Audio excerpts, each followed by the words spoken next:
as far as today's training camp. Let's see what we can learn about the New York Giants training camp today. So he has a couple highlights pulled up. Let's check out this. I don't know if you guys can see my page. I'm gonna make it a little bit larger. Oh. Yeah, pause. But let me mute this. We don't want no copyrights. So let's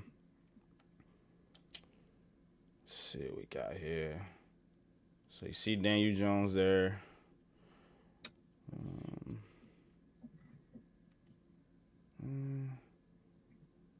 Looks like a little pressure by the D-line, but nice little pass there to Wan'Dale Robinson. I'll show it again here real quick for you guys. Yeah, I think he was going to be sacked on that play. Yeah, it looked like some pressure coming over there from the left side. I tell you side. what, Brian Burns is a menace. Yeah. Like, he's actually giving Andrew Thomas a couple of fits out there, bro. He's giving Thomas problems. Thibodeau's been doing his thing.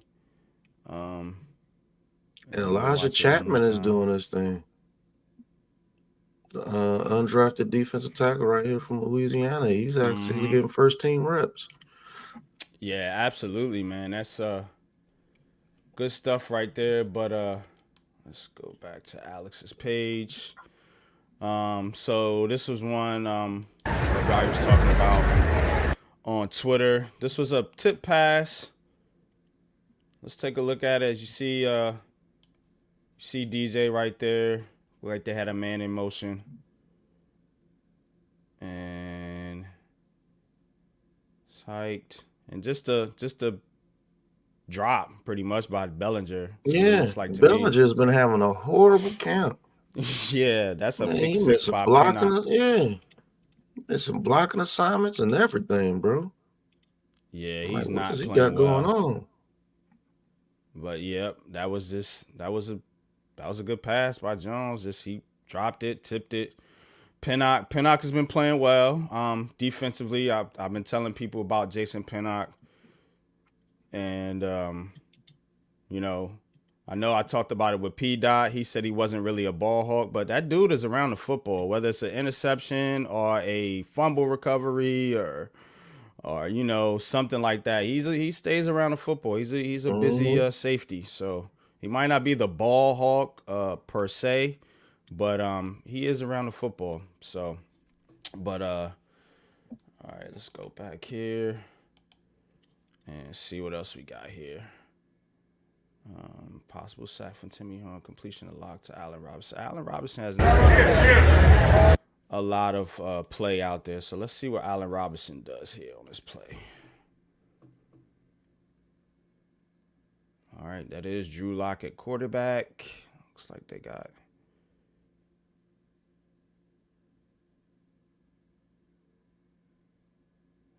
play action.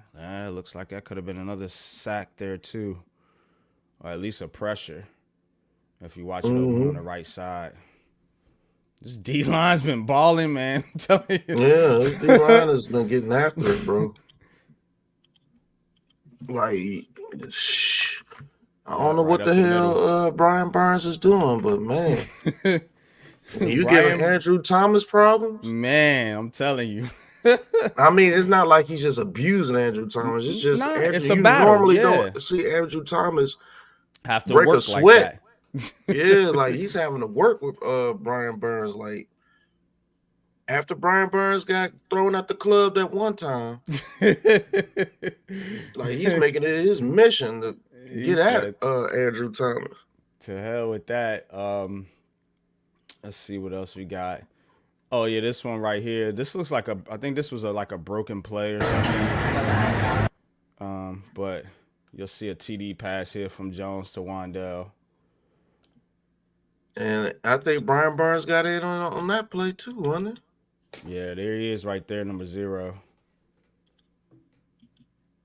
Right there on the left side. Oh, yep. Right around him. Yep. Definitely a sack. He is not playing, bro. Who is trying to block him? Is this Bellinger? It more likely is because Bellinger. Oh my God! Yeah, he's Bellinger gonna lose his job to Theo Johnson. He keep fucking around.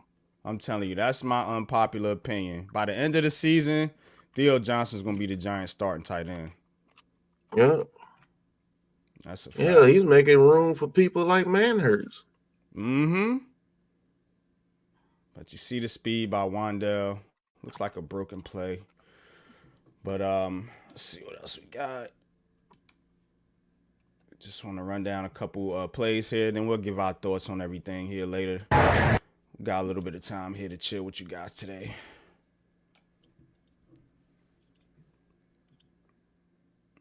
Wandell in motion. Oh, nice PBU by Flott. Yep.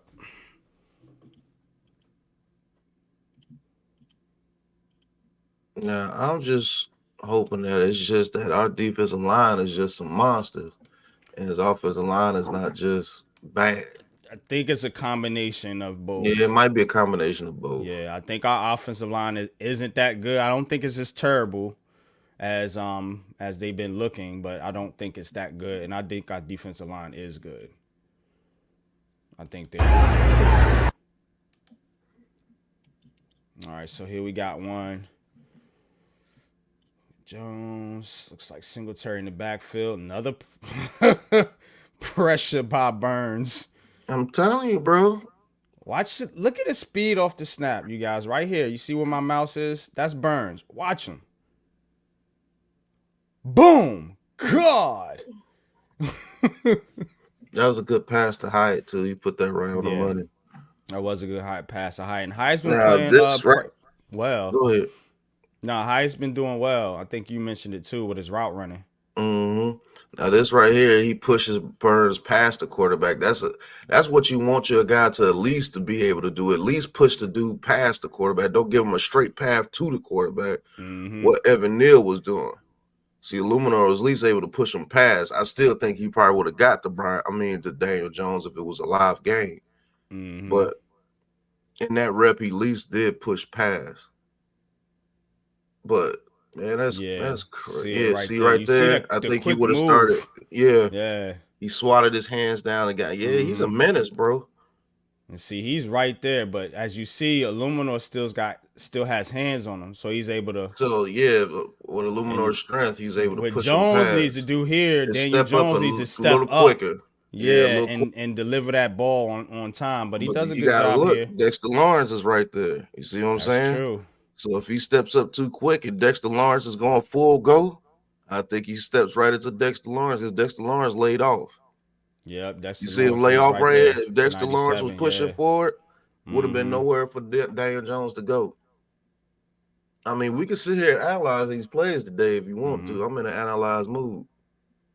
No, this is good stuff, man. Appreciate you. Appreciate Alex, man, for the footage out there at camp, getting busy.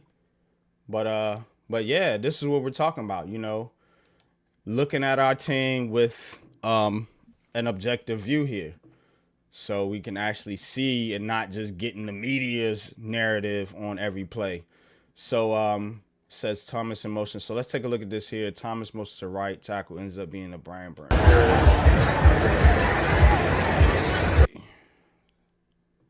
Let's see here. All right, let's run it back. And this is good footage here by Alex. Yep, you see the switch right there. Mm-hmm.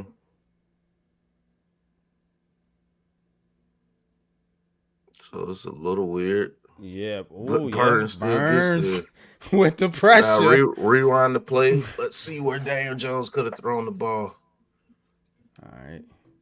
That is a little weird. I think that's getting a little cute, but we'll see. Looks like they swapped him out with Manhurts. Mm-hmm. On that right side. Pause it. Hold up. All right. Let's. Okay, it looks like this is only a 2-man route. Yep. So he fakes it. Yeah, 2 men. Boom, boom. And then you got. All right, he's looking now. The running back who's going to scoot out. And there's Burns coming with the pressure, so the only thing he could have done was shoot, Burns' pressure was so good. And then the center was getting blown up by Dex, so he didn't have nowhere to go. Nope. I mean, he could have squeaked through the little crack right there. That's what he did. Yeah. Yeah. Maybe Lamar Jackson gets out of that. You know what I'm saying? So, and then he probably could have threw a strike to Hyatt. Well, Hyatt is covered. I mean, yeah, he's covered, but you could throw it over this guy's head and get it looped right down here to Hyatt on the outside. Throw it right before you get to the sidelines. But overall, that's a win for the defense. Yeah. Because Neighbors was double covered underneath and over the top. Daniel But Jones these still are things got Daniel. Yeah, that's what I'm saying. These are things Daniel Jones has to do. Daniel Jones has to realize, look, bro, this offensive line might be better, but the coverage ain't going to be, I mean, the blocking ain't going to be perfect. You know what I'm saying? And you are an athletic quarterback, and I expect you to use that ability to your advantage. You know what I'm saying? You're not Kirk Cousins. Mm-hmm. You don't got to sit back there in the pocket and just take hits. Take the fuck off and get some yardage. I fuck with it, man. All right, what else we got here from Alex? Sidearm pass to McKenzie on the slot. So. This was Drew Lock. This is Lock. Yeah, this is Lock here. Lock, he likes those sidearm passes. So let's take a look. Good protection. Little slant play. Taking it to the house. That's what we've been missing. Yeah. That's what this team has been missing. Plays like that. Good pass by Lock. Quick release. Getting the ball out. Good play by what was that? Asante? McKenzie. My bad. Yeah, that was McKenzie. My bad. All right. Passing the dirt. Dennis Houston. So this might be DeVito with Dennis Houston. Yeah, third team, definitely.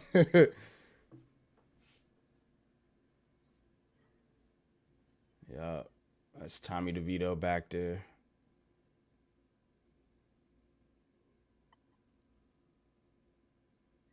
All right, that's Theo. Is that Theo Johnson that was in motion? 84, yeah.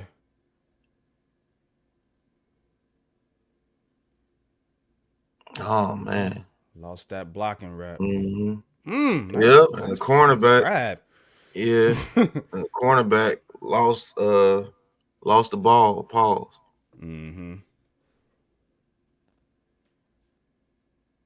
Yeah, that has to be Theo Johnson. Who was he going against? Well, you really don't want Theo Johnson going against edge rushers anyway, but he's supposed to be better than our backup edge rushers. I'll tell you that. Whoever 46 I think that's that Wheatley dude or Whiteley or whatever his name is. You see it right here. He engages and then. Yep. Theo throws him off. Just bad technique, man. Like he had his hands on him. It just. What's going on, Ghost Dog? Yeah, it looks like his hands is a little low. You see it there, Pat? Hands are low. He lets 46 get into his chest. Now he's gonna rip him down. Yep. Took off his drawers. But nice catch here by Houston. Adjusting to the ball in the air. Good play. What's going on, Miz? That was a good play by the receiver. Locating the ball. The DB, I don't know what he was smoking. But aborted flea flicker. So I think that's all we got right here. I mean, you go to Giants. You go to Giants videos, and they'll give you more too.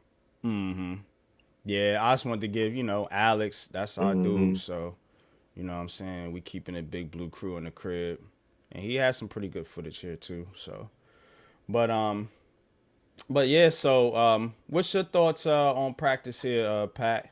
As far as what you've seen so far. And I see y'all in the chat. I just wasn't able to read comments. I've been on the other screen, but yeah. Just seeing that they took a light day today because they're going against the Lions tomorrow in the joint practices. What I'm seeing is that this defensive line is looking as advertised. Yeah, That's what I'm saying, man. This we got defensive some line is depth as too. advertised. Hmm. Yeah, we definitely got some depth there. Look, Burns and Thibodeau, Dexter Lawrence. You know, you've been seeing some things from Aziz.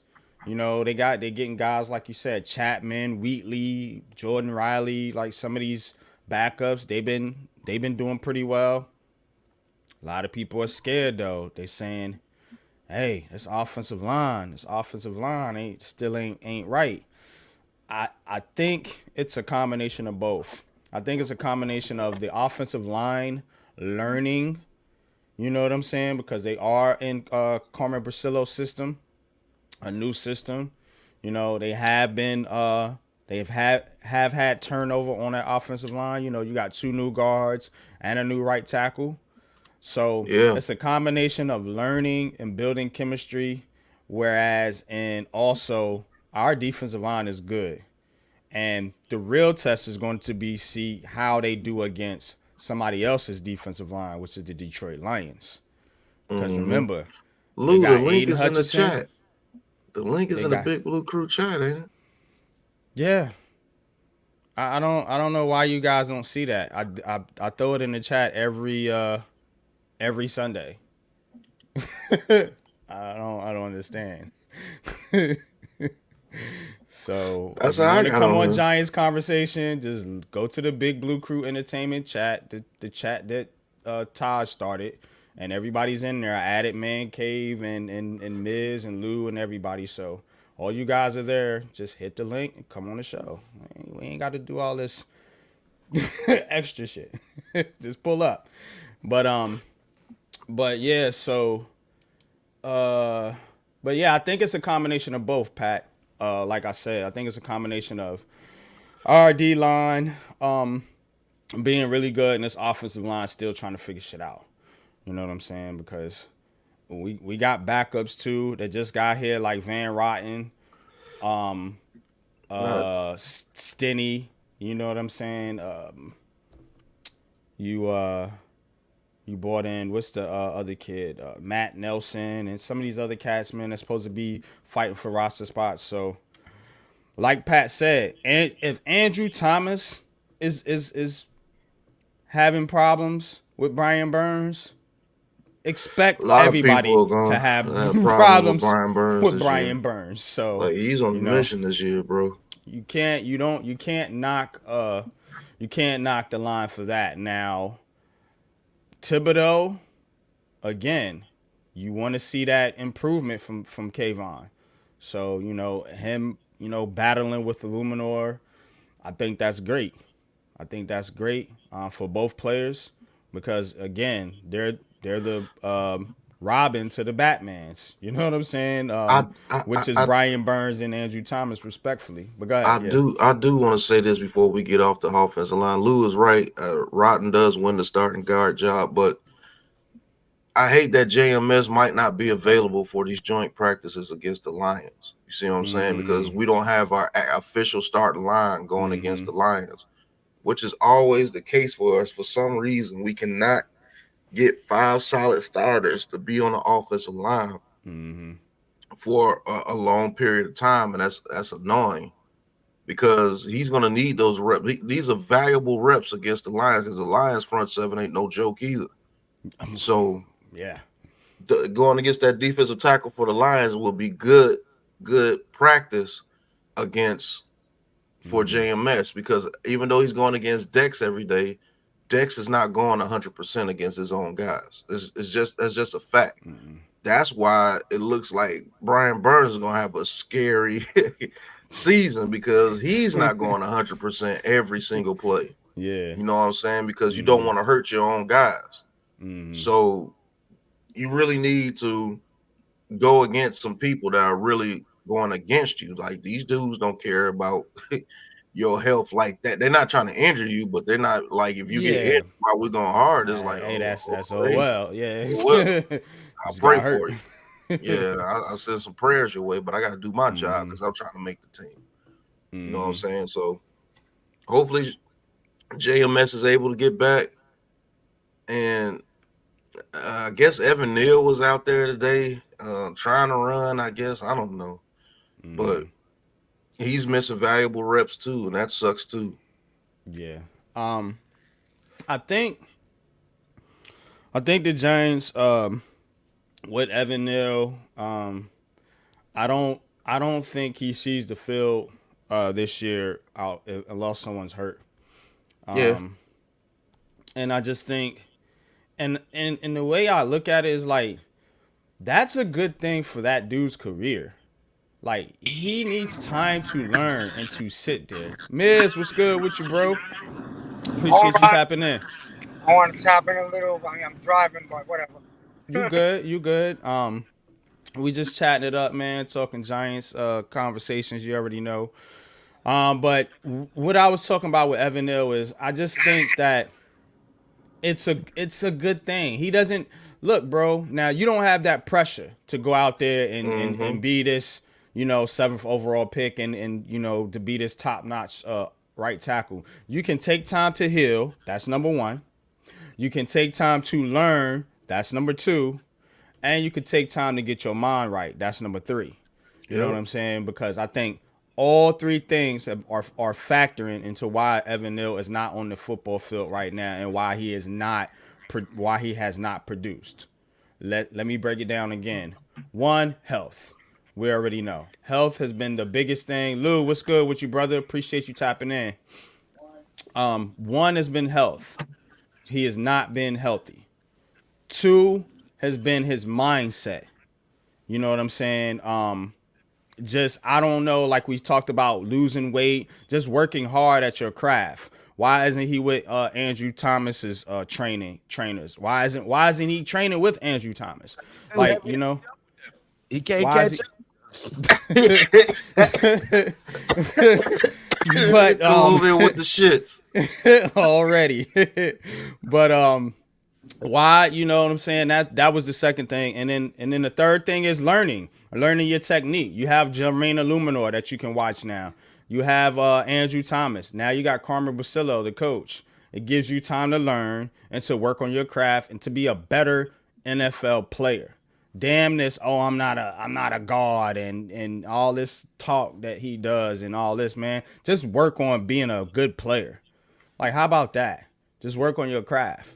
You know what I'm saying? And I think this is a good thing for him and for the New York Giants if people can look at it from the perspective that I'm giving you. But we got Lou and Miz on the panel.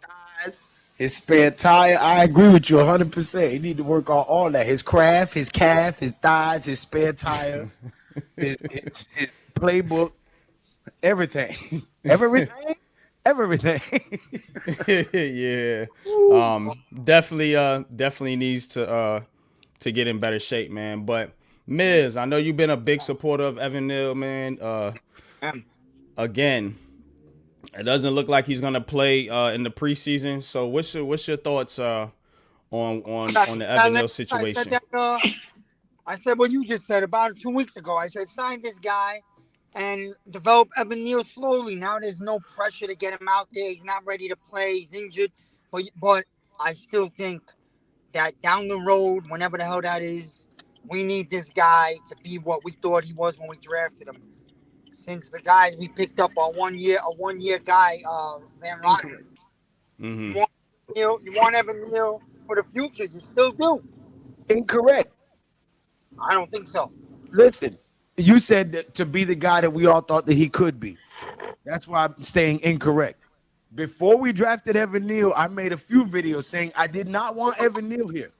So he could be the guy that you thought he could be. He is what I thought he was going to be, a guy who's he's not what you thought he's going to be because the verdict is still out. That's what you guys don't get. It's not a done deal. Well, wait, what happened? Wait.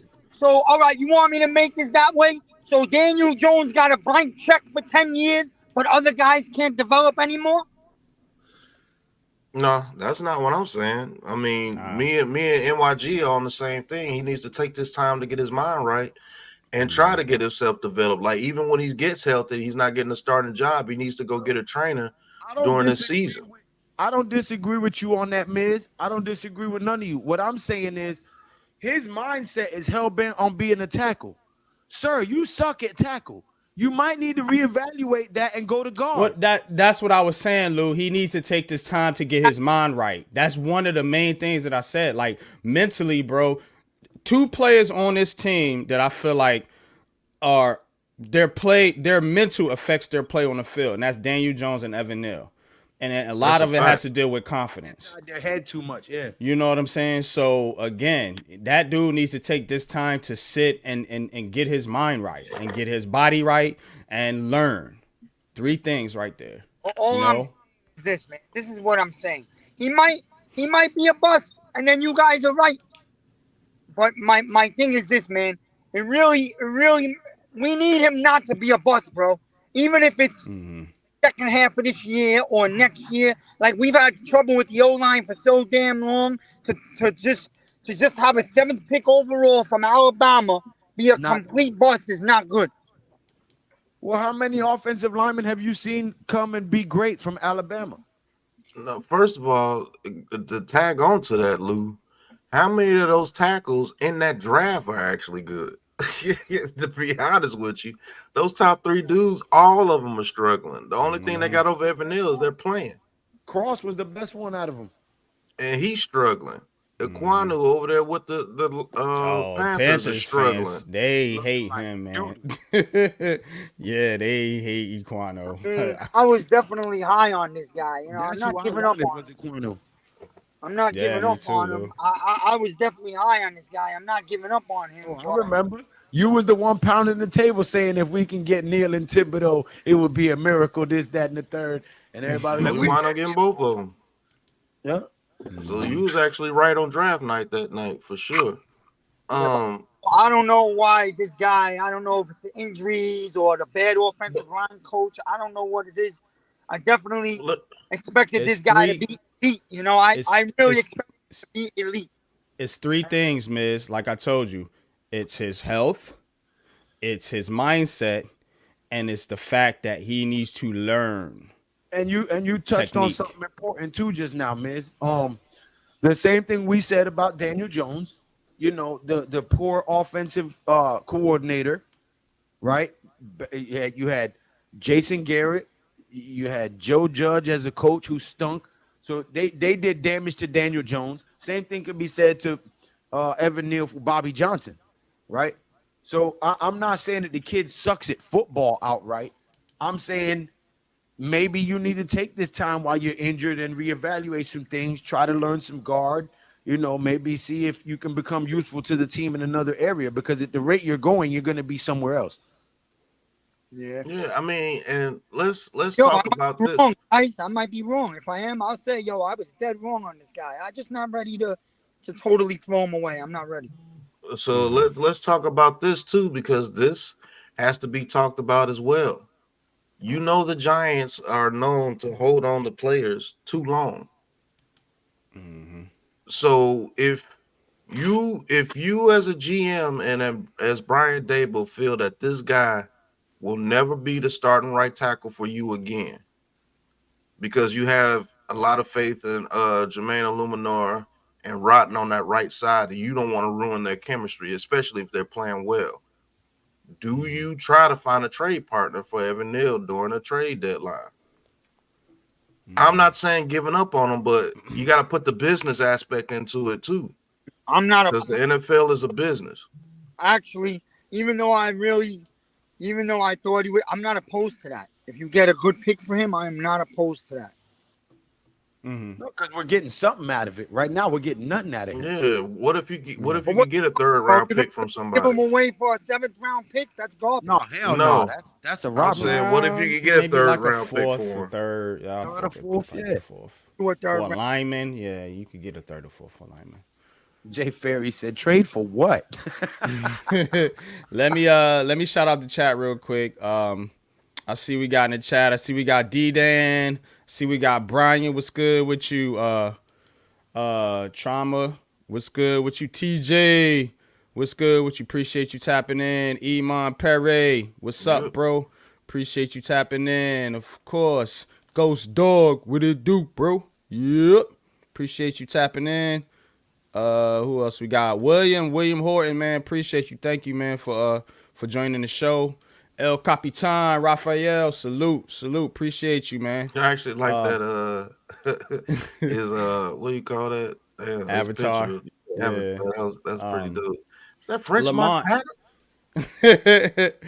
Lamont, what's good? Yeah, appreciate you tapping in. Shador Sanders, QB, NYG, and New York Giants Not looking 2025. that Book far it. ahead right now. We're not even in the season yet, 11 so and I 6, can't look that far ahead. 2024. Out of him. New York Giants get a Super Bowl victory for their 100th season. That's what's gonna happen. What I mean about this, man. I'm not even gonna start. TG1, appreciate you tapping in. What's good with you? Wells, salute, bro. Appreciate you City. tapping in. Eric, what's good, G? Appreciate you, man. Nick, what's up? Appreciate you. Thank you for joining the show. You're a fucking sour fan base we turned into that. You are looking forward to the next draft before we even got to fucking week 1. That's so pathetic. I can't even explain it, man. Lamont says, "Stop the cat." Ain't no cat. You see that? You see that number 4 right there? Them 4 Super Bowl rings. We got to turn that to a 5 this year, Lamont. If you a Giants fan, it doesn't matter if you're not happy with the guy at quarterback, if you're not happy with the guy at tackle. If you a Giants fan, we got to pull for our team to win. We can't come out here saying, no, the Giants are going to stink. They're going to go 3-15. Like, no. Like, that shit is – we can't do that, bro. You speak things into existence. The power of life and death is in the tongue. Manifestation is real. Speaking things into the ether is real. The Giants going 11-6 this year. Facts. Book it. 11-6. Giants ain't, if you're watching what we watching, the Giants ain't gonna be a bad team. Got bad news for those guys. No, they're not. Yeah. This offense gonna shock a lot of people because we don't got no tape on us. We don't got Barkley no more to hand the ball off to. There's gonna be a totally different offense that nobody has seen film on. We're gonna shock a lot of people out the gate. Don't be surprised if we start 3-0. And we know we got receivers, but yo, check it out. We got some tight ends right now because this guy Tio, he looks like something nice. Yeah, Theo Johnson. Lamar Adams, I ain't trying to argue with you. I'm just trying to pump some morale into this damn fan base. Nah, he's good. He's good, man. And trust me, this is unpopular opinion sports. I'm not here to curb your opinion. I have some crazy takes too. You know what I'm saying? We just, we try to stay positive about the Giants. I have some negative things about the Giants, but ultimately, I'm here to root for the team. You know what I'm saying? We're just here to root for the team. That's it. He said, I'm just a hood person. Freedom of the press. I can say what I want. Freedom of the press. Hey, nobody's knocking you. Free speech all day here, bro. Facts, Say what, man. listen, and even if I disagree with you, we can have a conversation like adults and still find an intellectual outcome, even if that intellectual outcome is agreeing to disagree. There's no need for us to get crazy and disrespect each other over a game that we all love and a team that we all cheer for. So I don't understand why people be going crazy all over the internet, bro. Say what you got to say. Speak your piece. If I disagree, I'll give my take. If I agree, I'll give you the fist. You know what I'm saying? But it is what it is, bro. We all got to speak our mind. Everybody's opinion is valid until they start disrespecting people. Shout out to Aquarius, and shout out to Eric, and shout out to Franchise. Says where Barkley at Lou. That's the Somalian pirate slave. We don't care about Barkley. Barkley is with that's the big play slave. Yeah, that's Captain Phillips. Right out. Listen, Barkley is with the stinking seagulls, them lice-infested pigeons of the sea, who we are gonna stomp twice this year. Book that shit, Slay. I hope you got your hairline fixed at least. Jesus. That's crazy because we've actually watched him grow up. Because he was only like 14. Are you still playing this year? Yeah, I think he is. You still at DB, Slay? Hopefully he's still playing. Well, yeah, we've been watching him grow up. That's crazy. He's an Eagles fan. He is a young man who, when we started the Big Blue Crew Sports Network, used to come around and talk his smack because he's an Eagles fan. But we've watched this guy, becoming a young man, and he plays football. And I wish him nothing but the best, even though he's a stinking Eagles fan. I hope the young man grows up to have a bright future. He's at wide receiver, captain now, for real. LOL. Okay. Salute to you, man. Salute to you, man. Good luck, Catch man. the ball. Appreciate Oh, you tapping in. Slay, you play football, Slay? Yeah. Back in the days, if you were playing in my day, you wouldn't step on a fucking field when I was standing in the middle of it. I promise you that. Today's two-hand touch tackle. I know. Heavyweight champ. Woo! Yo, Logan G-Man playing going too, right? 5-0 to That was start, the other then little guy. 12-5 in the Super Bowl. Little Logan got big. I don't know if you guys seen Logan, but he got real big. Yeah, Logan done got huge, bro. Playing linebacker, I think, for his school. Jalen Hurts looking rough, man. Nobody talks about it though. Yeah, because he's a quarterback that people like. Yeah, Jalen Hurts can't throw to the middle of the field. This is what I want, guys. This is what I want. I want Giants. They got about 9 million right now. I think this defense is right on the verge of being big time. I'd like to get one veteran corner, just for rotation. Agreed. And I don't have confidence. I'm not Brian Dable. Brian Dable said I got confidence in Fly. I don't have confidence in Fly. No. Here's an unpopular opinion. Here to steal the title of the show here. Hit that like button. We all know what's going on with Dallas, right? They're coming up. They got 3 major players coming up for contract negotiations. A guy that Miz and everybody on this panel would have loved to become a New York Giant on draft day, but Dallas did that evil shit with the stinking Seagulls and got Micah Parsons over there. Now, if they can't afford to pay all of them, do you think that Joe Schoen would be able to bring Micah Parsons here? No, because that's too many. That's too many edge rushers. You're gonna have like 3. If you do that, you're gonna have 3 edge rushers around 30 million. Because Thibodeau's coming up too. Nah, that's the only reason. If Thibodeau wasn't here, I would say do it. But you're gonna have to pay Thibodeau, and you can't pay all 3. Probably gonna end up gone. So and Dex is Ojulari end up gone. But yeah, the but thing is, Ojulari Lou, ain't making no money. Yeah, you can't have 100 million at the edge rusher position. That's you're already crazy. paying Burns, and you're paying Dexter.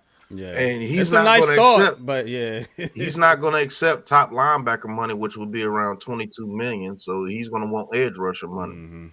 Facts. And that's just a fact, and he's earned that in his career. Even though he's a Cowboy, he's earned that. So unless they just say, "Hey, look, we're just gonna go straight edge rusher and forget everything else," but you still paying Dexter Lawrence too. And you know Facts. what I'm saying? You so have to have like somebody a next to $200 defensive front. That's crazy. Damn, Tudor, he a kid. I don't see Dallas letting him out the door. Wow. Captain of a bunch of losers. Oh yeah, he's talking about captain. I don't think he gets out the building over there. I don't think he's leaving. Nah, they're gonna let Dak go. They'll pay Michael Parsons before they pay Dak. They find a way to pay all them dudes. To be honest with you. Yeah, I agree with Pat. Jerry Good Jones luck. will find a way to pay. Good luck. What they're doing with Dak is they're waiting to see if he could get them to a playoff win. If he gets a playoff win, he'll be the highest paid quarterback in the league. But if they don't make the playoffs or they go in the playoffs and lose the first round again, I think he lets them walk. That's the only thing holding up Dak's deal.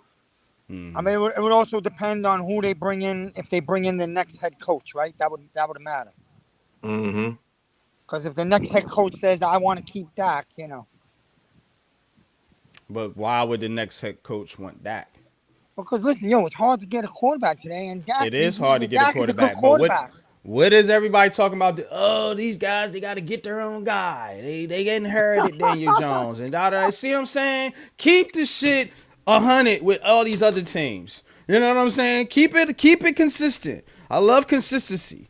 You know what I'm saying? You talking that shit about the Giants and yeah, if a new coach comes there, I'm not wanting to deal with fucking whack Prescott. I want my own guy.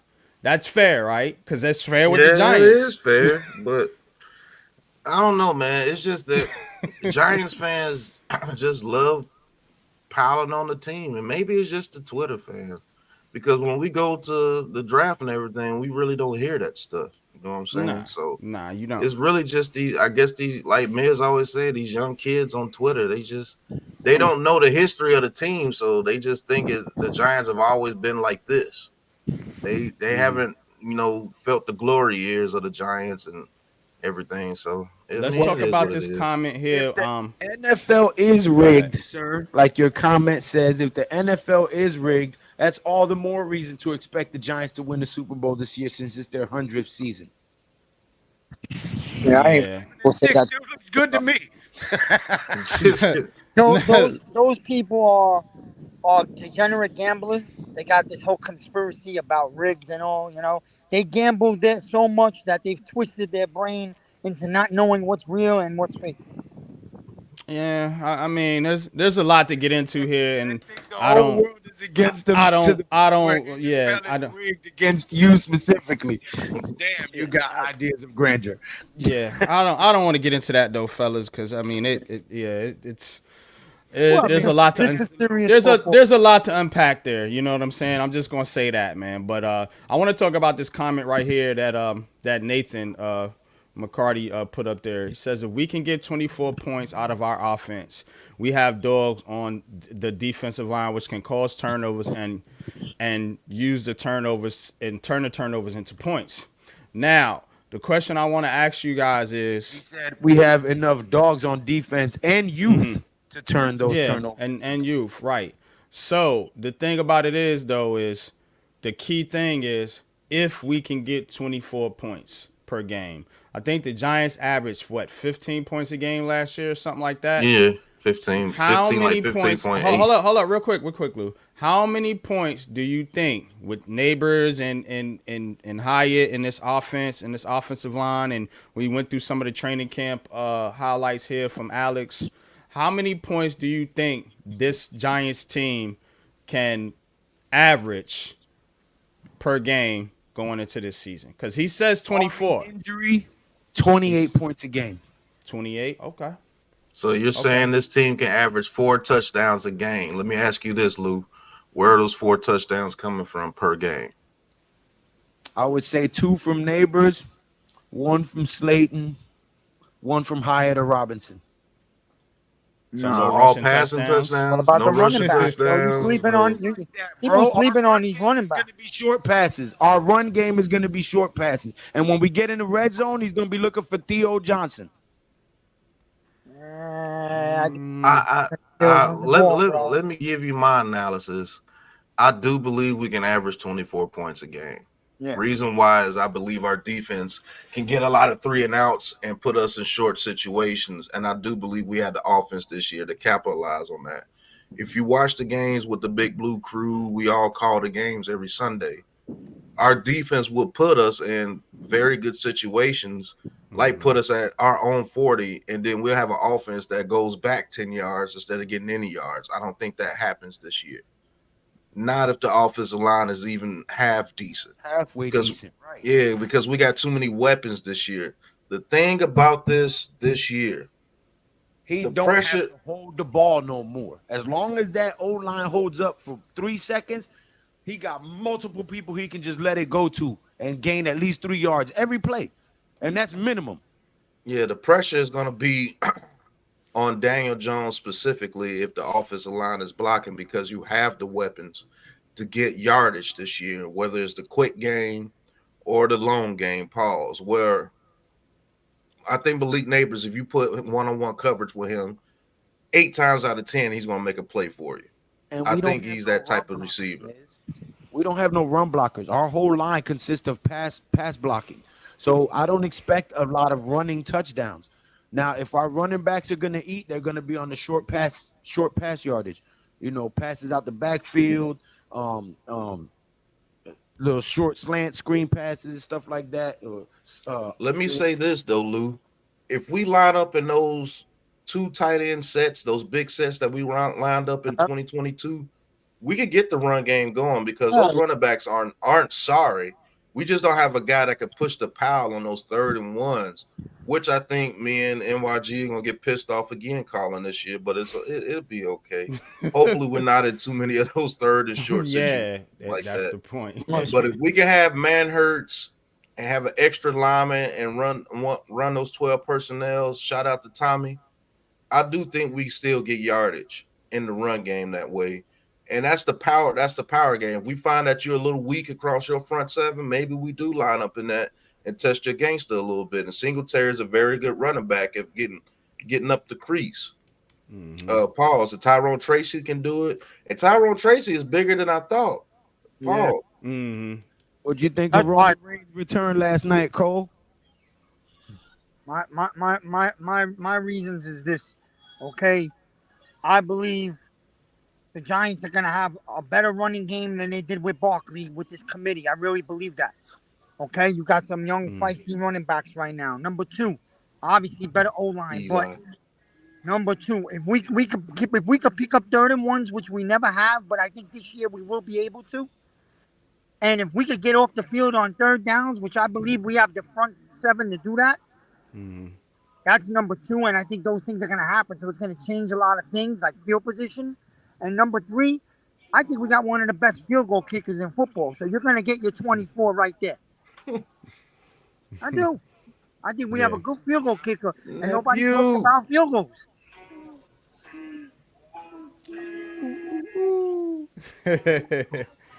What's good with You know, you, you like to have four little touchdowns. Lou? And yo, two field goals, three field goals a game is big too.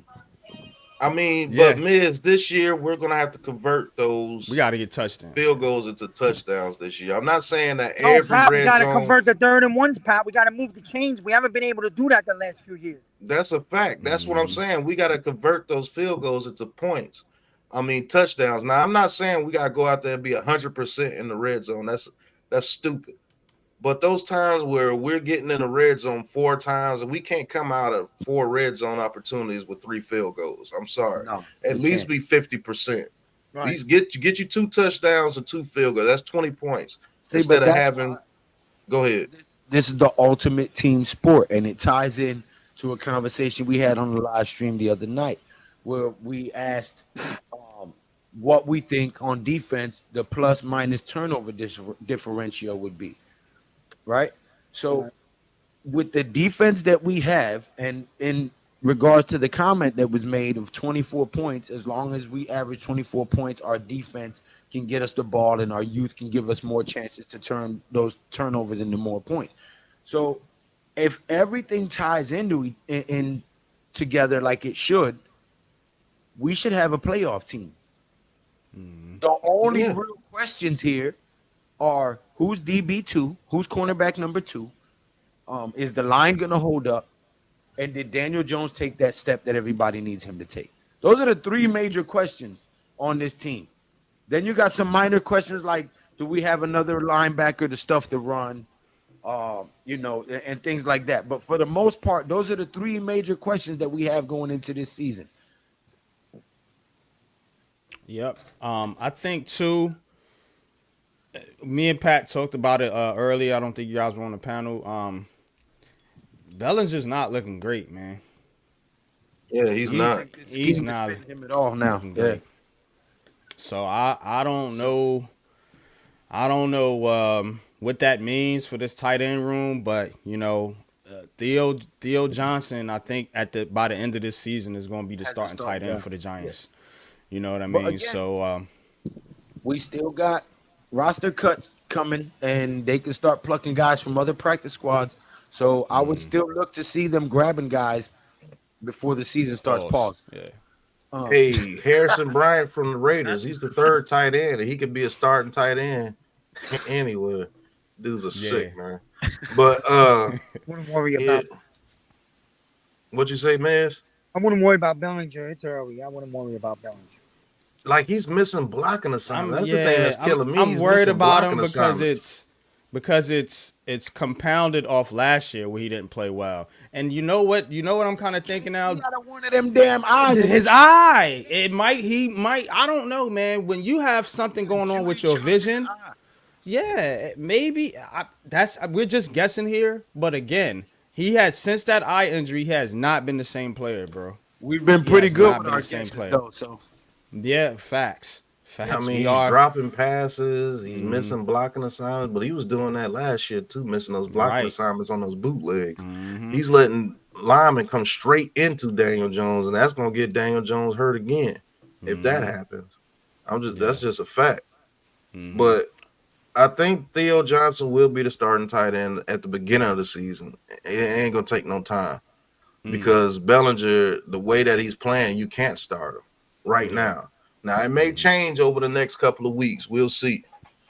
But as of right now, you can't start him. He's a liability. Not only is he not a great receiver, and he's dropping the ball, and he's missing blocking assignments. It's like, damn. He can't see who keeping it real. But So, him that being said, You're muted. We can't hear you. Yeah, it's very windy. We got that trap. go ahead. We got you now. I'm gonna switch inside to the laptop. I'm gonna go inside and switch to the laptop. All right. Okay. All right, You went man. just now. right. Got Hurricane Debbie coming into Florida. So But salute to the chat. Bookend tackles, Earl Cole, appreciate you. Stephen Bloom. Stephen Bloom, appreciate you tapping in. Mark Stewart, appreciate you tapping in. Myron Scott, appreciate you. Appreciate all y'all for joining Giants Conversations. Hey, shout out to Stephen Bloom. Stephen Bloom is a day one. Mm-hmm. Stephen Bloom been in the chat since day one. Yep. He says, I think we run the ball more efficiently this year than in years past. From the clips I've seen in the run game, more outside zone, and Singletary looking more willing just to take what's given. And that's true, Steven. Just take what's given to you.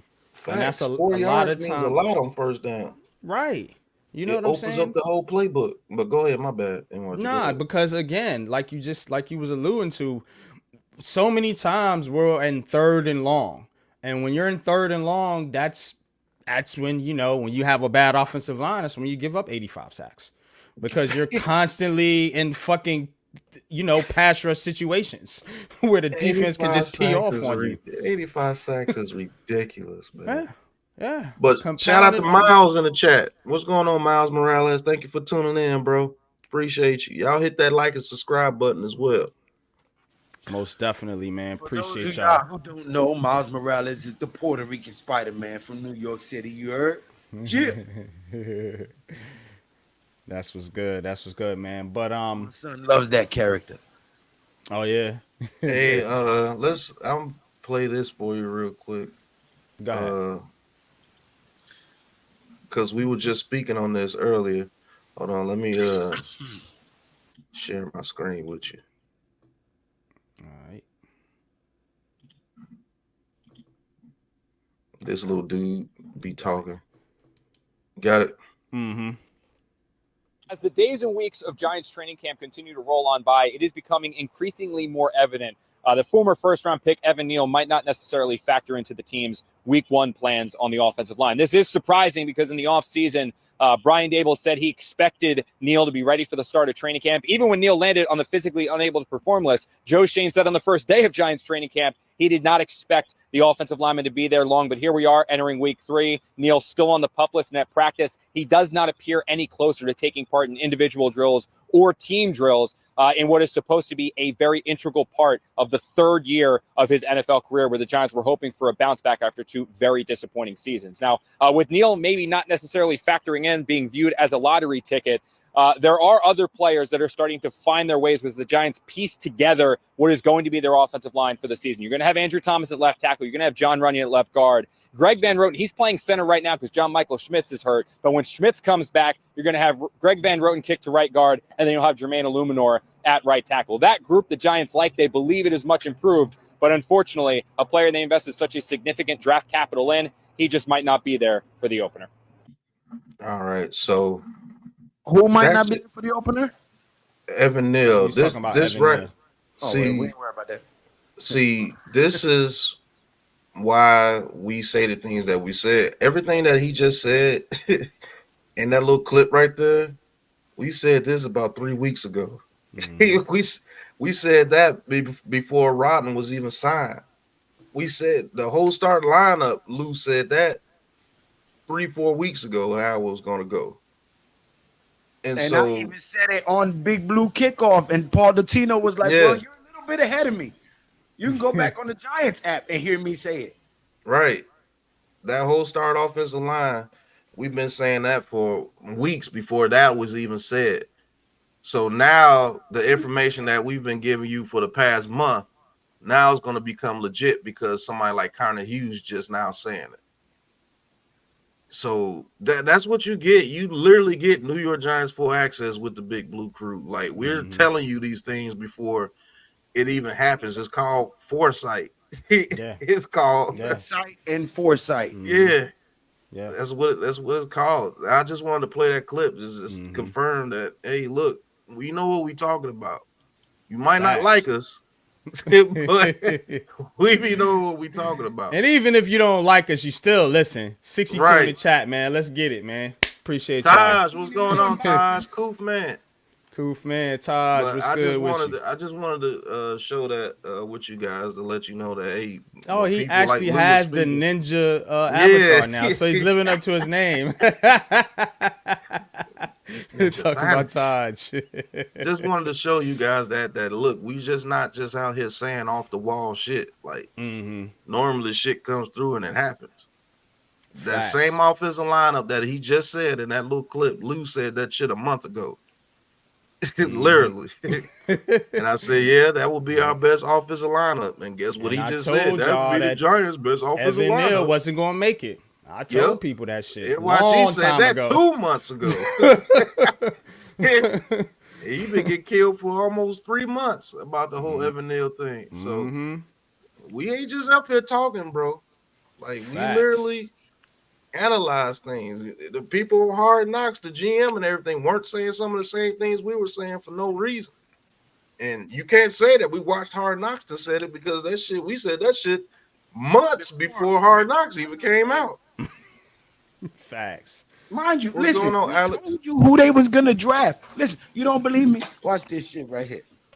Watch this shit right here. This just gonna show you that we've been doing this for a minute. Alex, what's good with you, bro? Appreciate you tapping in. But we're gonna get to some John Murray comments while you get that clip ready, Lou. It's right here. Stop playing with me, son. Go ahead, you got it. Bigpatssportstalk 2024 NFL Draft. We in Detroit. Y'all know what it is. About to go win this the first round and give you guys this content. Who we getting this season? Malik Neighbors. That's before the draft. Who we getting at 6? Malik Neighbors. Yeah. Like, don't forget, I predicted Theo Johnson in the 4th round. Yeah, how do you predict Nubin in the 2nd round on film, on camera? How do you predict a 4th round fucking pick, bro? How do you predict a know what you talking about? Being tapped in. And the crazy thing about it is, we all predicted a cornerback in the 3rd round. It just wasn't the right one because they went nickel corner instead of outside corner. Yep. But we all predicted a corner in the 3rd round too. And they wanted a corner. They wanted Kool-Aid. Yep, they wanted Kool-Aid. Or Kamari Lassiter. But they went ahead of before they got Nubin. So we were still on point with that shit. Nubin, cornerback, and NYG predicted Theo Johnson in the 4th round. And when they drafted that corner, we was like, oh, we said corner, but it was Drew Phillips. We thought it was gonna be the boy from Iowa State. I can't think his name right now. Oh yeah, I know who you're talking about. The outside corner, but they had more faith in Cordell Flott than the nickel position. So Jay Lay, what it do, bro? Appreciate you tapping in. What's going on, Jay Lay? And Alex and Jay, if y'all guys want to join in on the show, just hit the link in the Big Blue Crew chat. But I want to get to entertainment link. Entertainment, yeah. I know we got a couple of them. We got the tailgate, but I couldn't find it because you said it's in the Big Blue Crew chat. You got the big tailgate. You got the I just caught on when you said that. I was like, why can't he find it? But yeah, we do got like 5 different chats. But that's why why nobody send me the link, Nah, I just put it in y'all personal, and I put it in one chat because I feel like if I send it to everybody's personal, I might send it to the wrong person. You got somebody pull up like, what the fuck are you doing here? I don't know what the hell you are. Man, it's good, Jay. Put on some clothes. Damn, what's you? I just got out of church, man. I have my button up on, man. You went to church like that? You went to church in a halter top? Like you ready to make some eggs. I have my little button up on. Y'all want some breakfast? Yeah.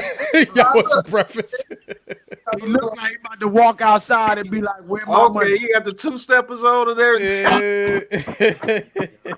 Voguing and shit. Bro, he got the shines on, everything. Man, what's going on? What's going on, Jay Lee? What's good? What's Good, y'all. good with you, boss? Not much. Appreciate you tapping in. Nah, we just was going over how much we've actually been informing the viewers throughout our whole tenure on years. YouTube. For years. If you've been around for some years, like y'all been predicting, at least been on the right track at the very least. But most of the shit y'all be right on the nose with. Mm-hmm. And Yeah, they still man. ain't But giving us our flowers. I still ain't at 2,000 subscribers. What did you watch and stop hating, man? Hit that subscribe button. It's absolutely free. Y'all better get my boy NYG from 328 to 500 today. Stop playing, man. let's go. Right. Let's go. But yeah, man, Let's people ain't go. gonna. You gotta keep on doing your thing, bro. Keep on being right, and then everything will come out in the rinse, you know. Been right for 3 years, nigga. Like goddamn. Hey, don't look for gratification from the internet, man. They ain't gonna never give it to you. At all, Facts. bro. You will not get that from over there. Monetization. That is a fact. Said J-Leg going to get his arch prediction. Yeah, if art, I swear I will do a whole show for you, J-Leg. If they draft Arch Manning, Me and Jay Lay said Arch Manning 2 years ago.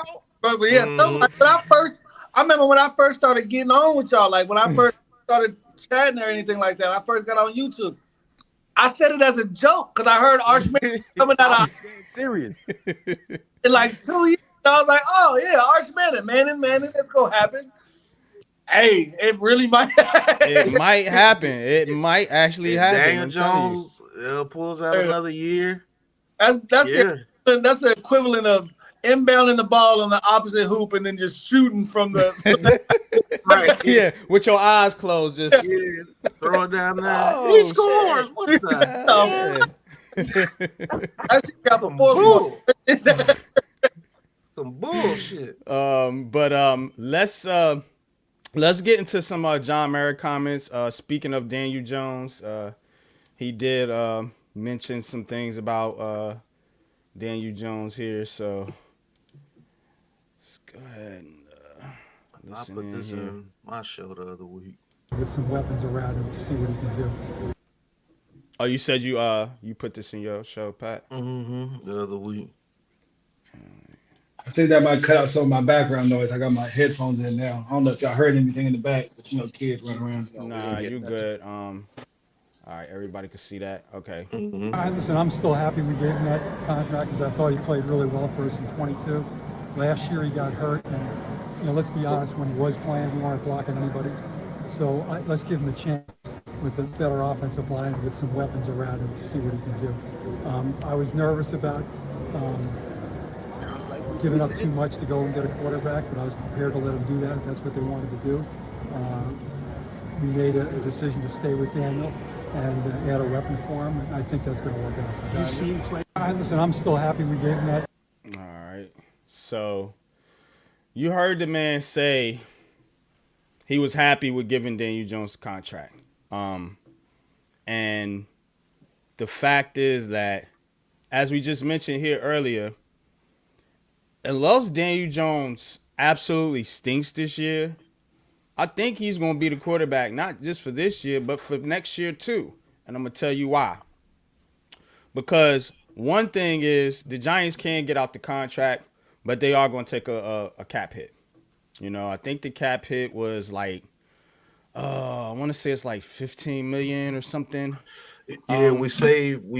I think we saved 22 million, and But you 20 got to million eat comes 15. off the books. Yeah, No, you got to eat 20. 20. Yeah, you got to eat 20. So Deshaun Watson throwing the rock. Sorry.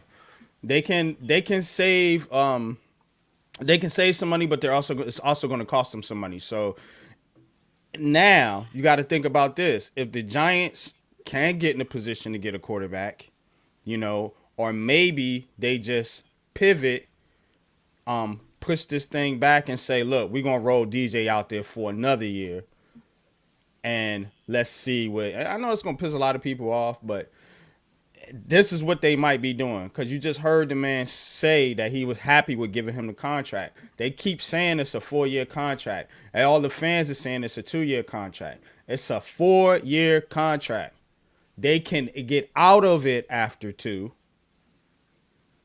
but again, that's not necessarily the case, or can be the case, because they're gonna still take a cap hit. And unless they can bring a rookie in here, or they at the top of the draft somewhere, they're probably gonna roll DJ back for another year. See, and until they get in position to get a quarterback. And even that's not mathematically smart. You know what I'm saying? Because he has guaranteed what is it? Guaranteed 89 million, right? Mhm. The total is 160, and then he has incentives that push him to 196 million, I think it is. 195. Okay, so you know, even if you get out at 2 and take that cap hit, you still now have to go draft a quarterback high in the first round, which is going to cost you a pretty penny for the first 3 years that you got him too. You see what I'm saying? So it's who the hell this is? Man, answer that ain't no name next to it. Yeah. If I don't save your name, you don't get no airtime. I don't know you. 100%. All right, so let's listen to the John Mara talk about Saquon Barkley here. We saw you weren't necessarily on board with the plan to let Saquon walk. I'm just curious, does that raise the stakes at all, you know, with Joe making that decision if it doesn't work out for you guys? Not really. You know, I mean, every year there's going to be a personnel decision that I'm not 100% in favor of, but at the end of the day, you let the general manager and the coach, particularly if they have a unified conviction, make the decisions, and then, you know, your battle later. You know, but that was the decision that they made, and no, I wasn't crazy about it at the time. I didn't want to lose him, but I understood what their philosophy was, and you got to let them do their jobs. We saw you weren't necessarily on board with the plan to let Saquon. So John Mara saying you gotta let them do their jobs. He wasn't crazy about the decision, but you gotta let them do their jobs. And here's the key thing about what Mr. Mara said here. And I've been a big critic of John Mara if you've been following my show. He said if they have a unified conviction, you have to let them do their job. You know what that tells me? The Giants weren't unified before. Dave Gettleman and Joe Judge weren't unified. Tom Coughlin and Jerry Reese weren't on the same page. You know what I'm saying? So, again, I think that's where Mara, in the past, stepped in like, okay, y'all ain't on the same page. This is what I want. Facts. He became the last straw. Right. And another thing, NYG, on this, not to cut you off, brother. Go ahead. I appreciate the honesty from John Mara. He could have came out and be like, well, no, he literally said what he meant when those comments that he made on Hard Knocks. He was not happy about Saquon Barkley leaving. And it's for obvious reasons. One, he was the face of the franchise. Let's get that out there. And 2, he was the cash cow. Saquon Barkley brought in money. Drama neither. Yeah, he didn't have no off the field drama or anything. He was a family man, and he's going to continue to get endorsements and everything. And Mara, when he loses Barkley, he loses his best player, he loses the face of his franchise, and he loses his cash cow. So obviously, a man that's a billionaire, and he wants to stay a billionaire, wants to keep a couple of cash cows around. The field, put butts in seats. Like, it's not just about the team with the owner. He has to think about the business side of it 100%. So, yeah, he should have. Yeah. I mean, he's going to have his, his complications about a couple of decisions. But as long as his people are together and his coach and his GM are on one accord, he can't really do anything because what are you going to do? Go against both of them and then lose your coach or your GM right. too?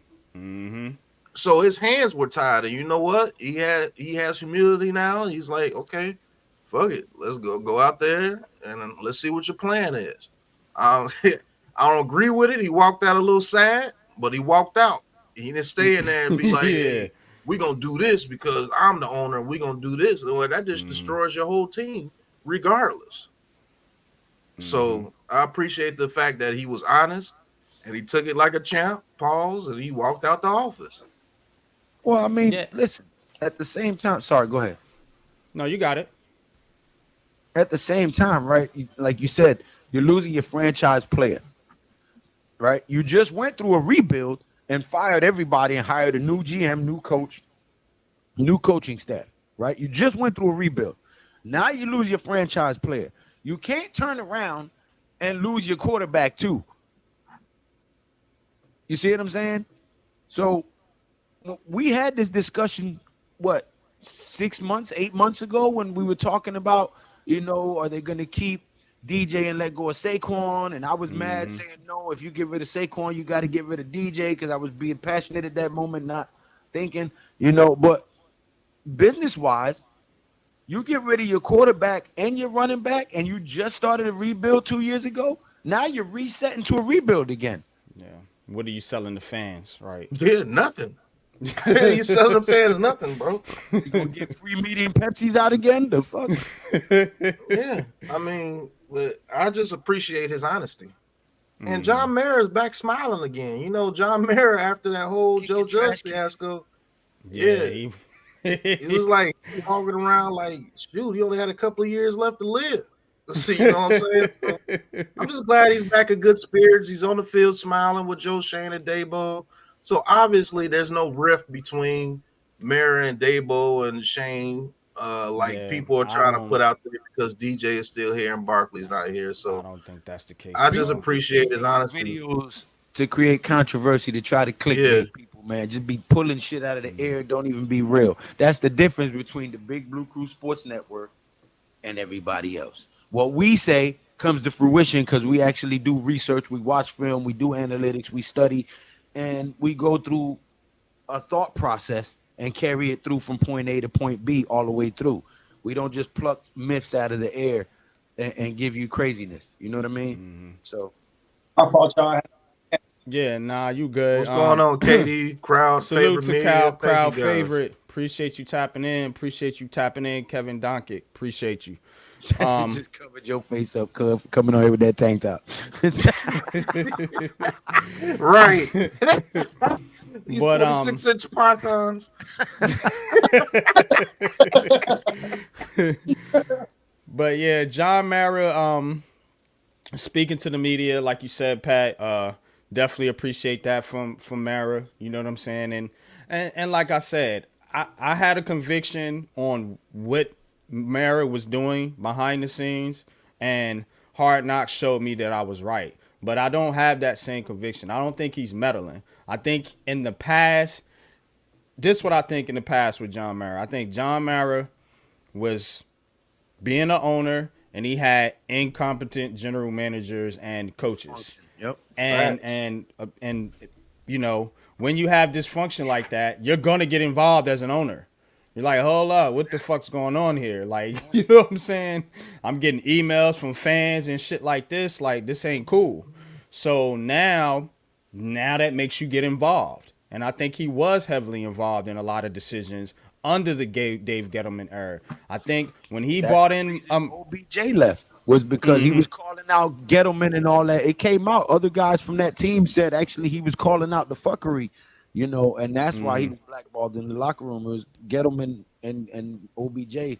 That was dysfunction. Gettleman was a my way kind of guy, or didn't want to listen or compromise or take advice, and thought he can just run the show with his Boston ass. You never bring a Boston dude to New York. I don't know what the fuck. Facts. Yeah, that was weird, man. But I agree with that. But again, what Mara said here, the key thing that he said in this interview I just played, y'all can go watch this on Twitter or on the Giants website. They both have a conviction. Like, they're on the same page. The general manager and the coaches are on the same page. They have a shared conviction.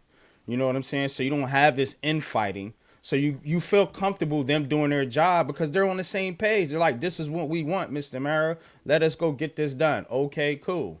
You agree with it, Joe? Yeah. What about you, Brian? Yeah. What about you, Shane? Yeah. What about you, Kafka? So they're all on the same page, and that as a owner, that makes you feel good, and it gives you confidence in what it gives you peace of mind to say, all right, I know these guys are doing it the right way. I know they're doing the right thing. I know they're all on the same page. I know their draft process is thorough. I know their free agent process is thorough. You know what I'm saying? People can talk shit. You probably got if it wasn't, you'd have Shane coming in saying, man, Dable's giving me a hard time. I want this guy. He's doing this.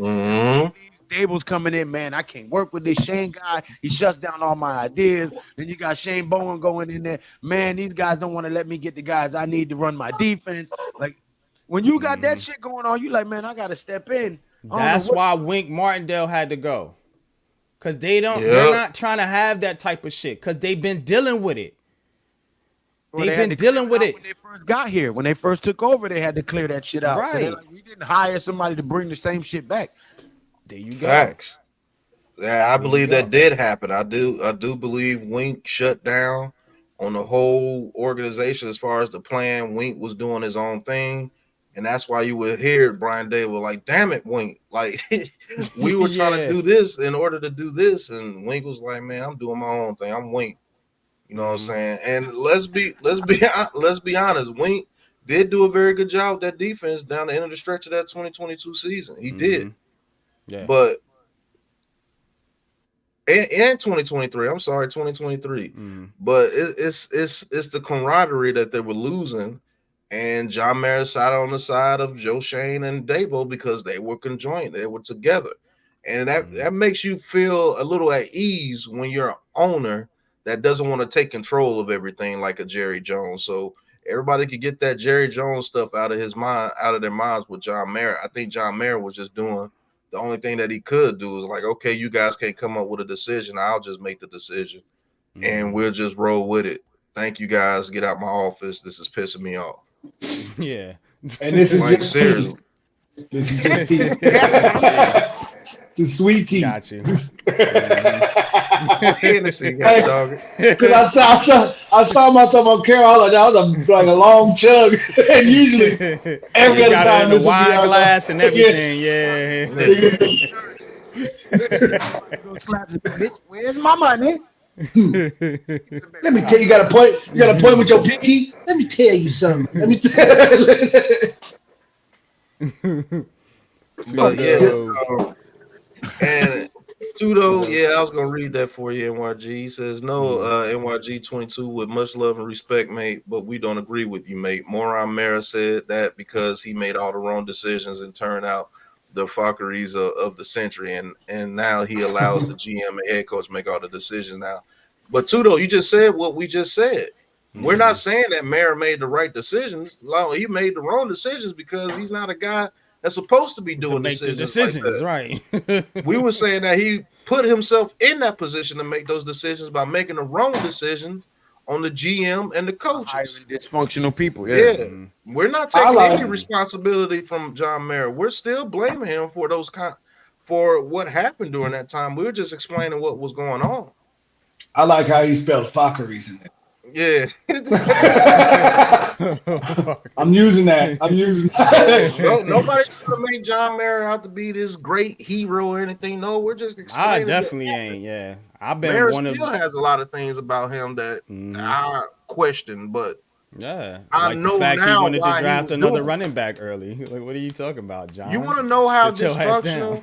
Hey, NYG, you want to know how dysfunctional this team was? The whole situation about the draft when we got Kadarius Toney. You see what I'm saying? Like, if Gettleman had his way, Parsons would be a giant right now. But Joe Judge didn't want that. They wanted a receiver, and they panicked and traded back and panicked and grabbed Kadarius Toney. And so now they say, okay, now you can go get your guy, Dave Gettleman. We got our guy. Go get your guy.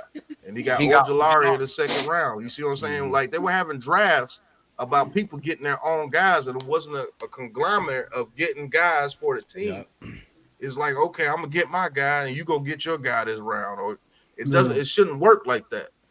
It obviously it doesn't work like that. Stupid. His laptop never turned on. He needs to pay his bills now. Hopefully, Miz can get that laptop working. But, yeah, no, I agree, man. It's stressed out. Yeah, it's Nah, Miz went in the house and this girl said, "You can't do that right now. We got to do this." That's what happened. Well, hey, Kevin Donches, just to answer this quick question by Kevin Donches, he says, "Do you think the Evan Neal injury set the line back?" No, I think it made it better. I'll be honest with you. I think the Evan Neal injury made the line better. Yes, his body made the decision for Dayball and Shane. So they didn't. So because if you would have been fully healthy and then be like, nah, we running with Illuminor, Runyon, and all of that. Yeah. And this is from somebody I was on my soapbox for Evan Neal when it was his time to get drafted and everything. I thought he was going to be the savior of all saviors. You know what I'm saying? But I was wrong. I was wrong. But with him, the hell was that? Well, excuse me, y'all. I have no Right. I have no idea. So next up, I want to take some. I want to listen to Jalen Hyatt. A couple comments that Jalen Hyatt made, and so dang on kids making all this noise. I heard like a conch shell in my background. Like he was like, I know. What was that? I was like, this fucking Moana just came to our TV. So, man, you on an island or something? Hey, man. Yeah, was that the boat? The boat's pulling up, bro. All right, y'all gotta go. I gotta get back to my.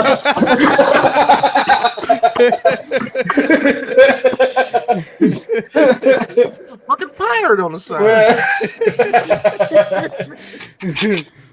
Nobody knows what's going on in J-Lay house, man. It's just you never know what can happen. Yeah, you never know.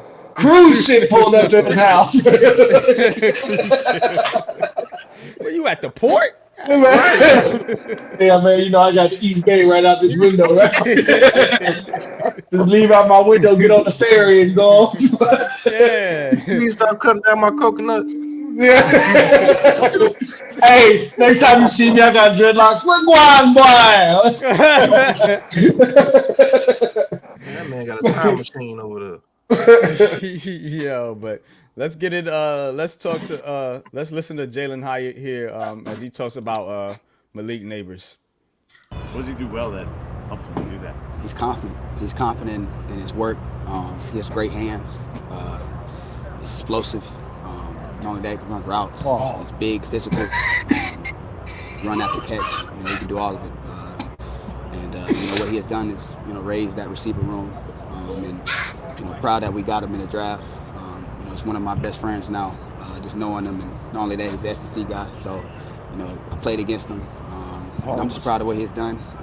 We all need to keep working, keep doing what we have to do. But proud that we got him. What does he do well that helps him to do that? So, you hear there, Jalen Hyatt talk about Malik Neighbors, and you also heard Lou pause him, which I don't think he heard you, Lou, but explosion is crazy. But anyway, man. So you talked about him saying how Malik Neighbors was able to raise the wide receiver room. That is important. This is something that I've talked about. Pat, you've been talking about it. And the effect that Malik Neighbors is gonna, I had a clip, a short where we was talking about how Malik Neighbors is able to elevate the other receivers on the team, and you hear Jalen Hyatt himself say that just now. Say what we all been saying, how Malik Neighbors is gonna be able to elevate the wide receiver room and how he's making all these other guys better. Jalen Hyatt mentioned like that's his best friend now. Great. We want that, bro. We want y'all to grow in this Giants offense together and both be dogs. You know what I'm saying? And you can see Jalen Hyatt's confidence. He looks way more confident this year than he did last year in his rookie season. I want to add something to that, NYG. Mm-hmm. Probably nobody's really going to talk about it, but in this interview, in a couple of interviews that he did, I saw a lot of humility and a lot of honesty, and a lot of, I know what it is. Like, that's kind of hard for a guy that's already been on the team for a couple of years or a year or two, for a rookie to acknowledge that he's the best guy in the room. That's kind of hard to do. And I'm glad they're able to do that because everybody knows that he's the best receiver in the room because he's just that good. And they're going to follow his lead. And he's a rookie. He's never stepped on the field. He's never been in the play or anything. But those guys like Hyatt and Robinson and Slayton to a certain extent, they all know who's the guy. And that's going to help this team. There's nobody out there on the field but like, man, I'm going to go out there and I'm going to be better than Neighbors, and I'm going to do this because Neighbors ain't all that. No, you can look in his face and he already knows that the best I could be on this team is the number 2 because Neighbors is the number 1. If you have guys on your team that know their roles, you can have a very good team. So I'm glad to see that. You can look at his face. He knows the way he's talking. He's like, yeah, that dude's it. He's him. That's cool about that. I'm gonna go out there and I'm gonna get better, and I'm gonna use his energy to make myself better. Let's go out there and win some games. But everybody knows that Malik Neighbors is the number 1 receiver, not He's just because that of his draft status, because they know that he's just him. He's that good. No. You see Deontay Banks, bro. He's been on him like white on rice the whole training camp. I mean, he'll get beat some plays where he's like a step where Malik Neighbors stepping to ahead, but for the most part, Banks is right there with every possible contested pass, and Neighbors is still catching the ball. Right. He's still catching. Cause I mean, you can even see when there was one pass where Neighbors got up and he's talking, and Banks is just like, "Fuck, no!" Like I'm there. What else do I got to do? What else? He's my teammate, but I hate this guy, man.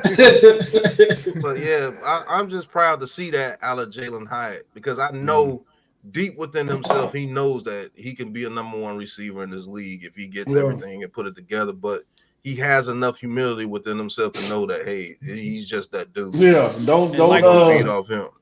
And like we talked about, Pat, with the facts when we was asking about who is the leader on offense, and you remember I said his Neighbors. This kind of proves what I've been talking about. You know what I'm saying? It's gonna have to be Malik Neighbors is gonna have to lead this team on the offensive end. Now defensively, we got dogs. I get it. But offensively, I don't see nobody out there with not just the talent, but with the swag and that it factor that Malik Neighbors has. And Jalen Hyatt has alluded to that as well. So I just hope that he doesn't, because like a lot of alpha receivers are a lot of alpha players. When shit doesn't start going well, if DJ keeps on overthrowing them or underthrows them, or he's not getting what he's wanting out of this situation, hopefully he doesn't go bad. Yeah, no, I agree with you there.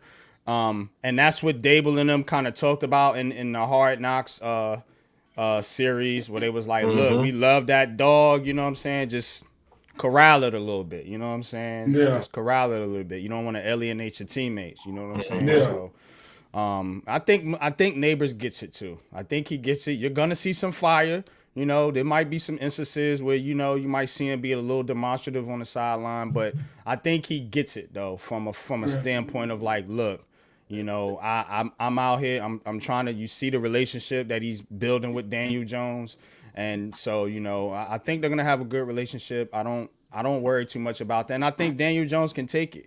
I don't think he's gonna be the type player to fire back like "fuck you, Malik." You know what I'm saying? You should have caught that. Like, you know what I'm saying? Yeah. He's not gonna do that. So it works well. It doesn't work well.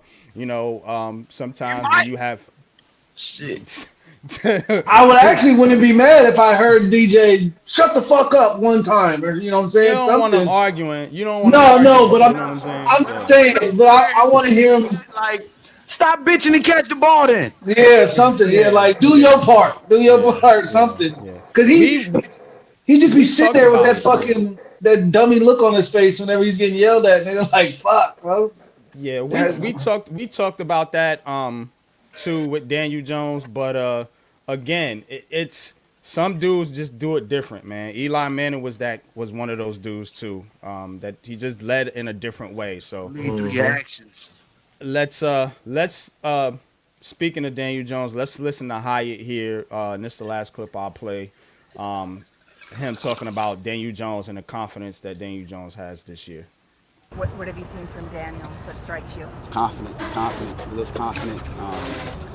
Just to see him running, I'm just so proud of him. I seen what he went through last year, all the injuries and what he's done this offseason. I'm just proud of what he has done, and I can't wait to watch him play. We, as receivers, we want to be confident for him so he could just throw it. And we just make plays, and that's what we try to do in that receiver room to give him that confidence. And just every day, you just got to keep working it. So I'm proud of what he has done so far. What have you seen from Daniel? So again, you talked about Jalen Hyatt. Jalen Hyatt talked about making plays, the receivers making plays, so Daniel Jones can have confidence. So he has to go out there and think, and he can just throw it, play free. You know what I'm saying? This is what Pat been talking about. I've been talking about, Lou, the whole Big Blue crew. Your receivers have got to make plays for your quarterback. There's not just going to be, you're not just going to be wide open with 6 yards of separation on every fucking play. Facts. You know what I'm saying? You got to make a fucking play. And I'm fucking fired up that Jalen Hyatt understands that shit. You know what I'm saying? Malik Neighbors understands that shit. They're not just going to go out there and throw their hands up and then when you throw on the ball, you know what I'm saying? So, bro, make a fucking play. Everything is not going to be perfect. It is going to be plays where you're wide the fuck open. And there's going to be plays where you're going to have to make a contested catch. And Jalen Hyatt saying about Daniel Jones, about giving him confidence in that receiver room. Remember, he said the receiver room. He didn't say, me, Jalen Hyatt, I'm this, that, and the third. Jalen Hyatt spoke in a group-like manner. So we know that all of them in that room, they're like, yo, we gotta make a play for Daniel. We gotta make a play for our quarterback. This is how we gonna get better. You know what I'm saying? And it's giving Jones confidence. Yeah, that goes hand in hand. Mm-hmm. If your receiver's showing you that they can go up there and make plays for you, it's up to the quarterback to give them the ball in order to make those plays. Mm-hmm. So what Hyatt is really talking about here is, hey, look, we're going to go out there, and the times that Daniel Jones does throw it to us in coverage, we're going to go up there and get the ball for him so he can continue to do that, to know that, hey, look, we got your back out here. It don't have to be perfect, DJ. Just throw us the ball and just put it in the area. Let me go get it. I'll go get it for you. That's when good quarterbacks become great. You want to see a quarterback that doesn't do that and is still putting up stats? The only quarterback that I see that does that consistently is Josh Allen. He's the only quarterback that I know that goes out there and just makes plays for his receivers, throwing it off 1 foot before going out of bounds and stuff like that. And even he had Stephon Diggs that he had that trust in to go get it. You know what I'm saying? And he made plays to him. So now that Malik Neighbors is out there, and I do believe Jalen Hyatt is going to become one of those guys because he has a lot of pride, bro. That dude right there has a lot of pride. Mm-hmm. He's a coach's son. He works his ass off, and he's not going to want to get left out. No, he wants to be in those celebrations with Malik Neighbors and Wan'Dale Robinson. He wants to be one of the guys that people call upon. He does. You like the little version of Evan Ingram. That's exactly what Evan Ingram's little brother. But don't let his little small slight frame fool you. That little dude works, bro. Oh no. And like we said, having Malik Neighbors is gonna get infectious because when you got a guy out there showing out and you're competitive, you're gonna want to go out there and show out. That shit rolls off. Paul. It does. And that's only gonna make them better. That's what a lot of sports, you know what I'm saying? Like even when they start defeating them DBs, that's gonna make the DBs want to play harder. You know what I'm saying? It's gonna make the whole team better. It's a trick. That's why it's a team game. I mean, it's just like with any sport, with baseball. You know what I'm saying? When I play baseball, one dude gets a double or a triple or even a home run. You try to go out there and knock another one. You know what I'm saying? Somebody on defense gets a big hit. You trying to get a sack and a big hit or a strip fumble or something like that. It's the competitive nature of people that play sports, of athletes. You know what I'm saying? When you're trying to always outdo your boys. You know what I'm saying? And if everybody's trying to outdo each other and you're being successful in that, then that's how you win games. Yeah. Like this comment here by Bookend Tackles. Shout out to you guys in the chat. I see all of you. There's a lot of people in the chat, so I can't read every comment. I'm reading them, but I can't read every comment because we'll be like 8 hours on the show. But so don't feel like I'm curbing you. I see all you guys' comments. Just one. What's good with you, man? Appreciate you tapping in. But who else we got? Gaming Guard. Appreciate you tapping in. Appreciate your support. But I like this comment here from Bookend Tackles. He says DJ's leadership comes from his work ethic, first in, last out, coming from a bad injury in record time and not missing a snap in camp. Again, you know what I'm saying? People lead in different ways. You know what I'm saying? So when Eli was here, he didn't necessarily have to be that leader in the beginning because you had Strahan and you had those veterans on the offensive line. You had Amani Tooman in the locker room.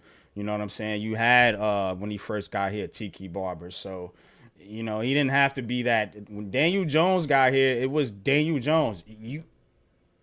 It's you, Daniel. Like, you know what I'm saying? You were the 6th overall pick. We need you to take control and be the leader of this team.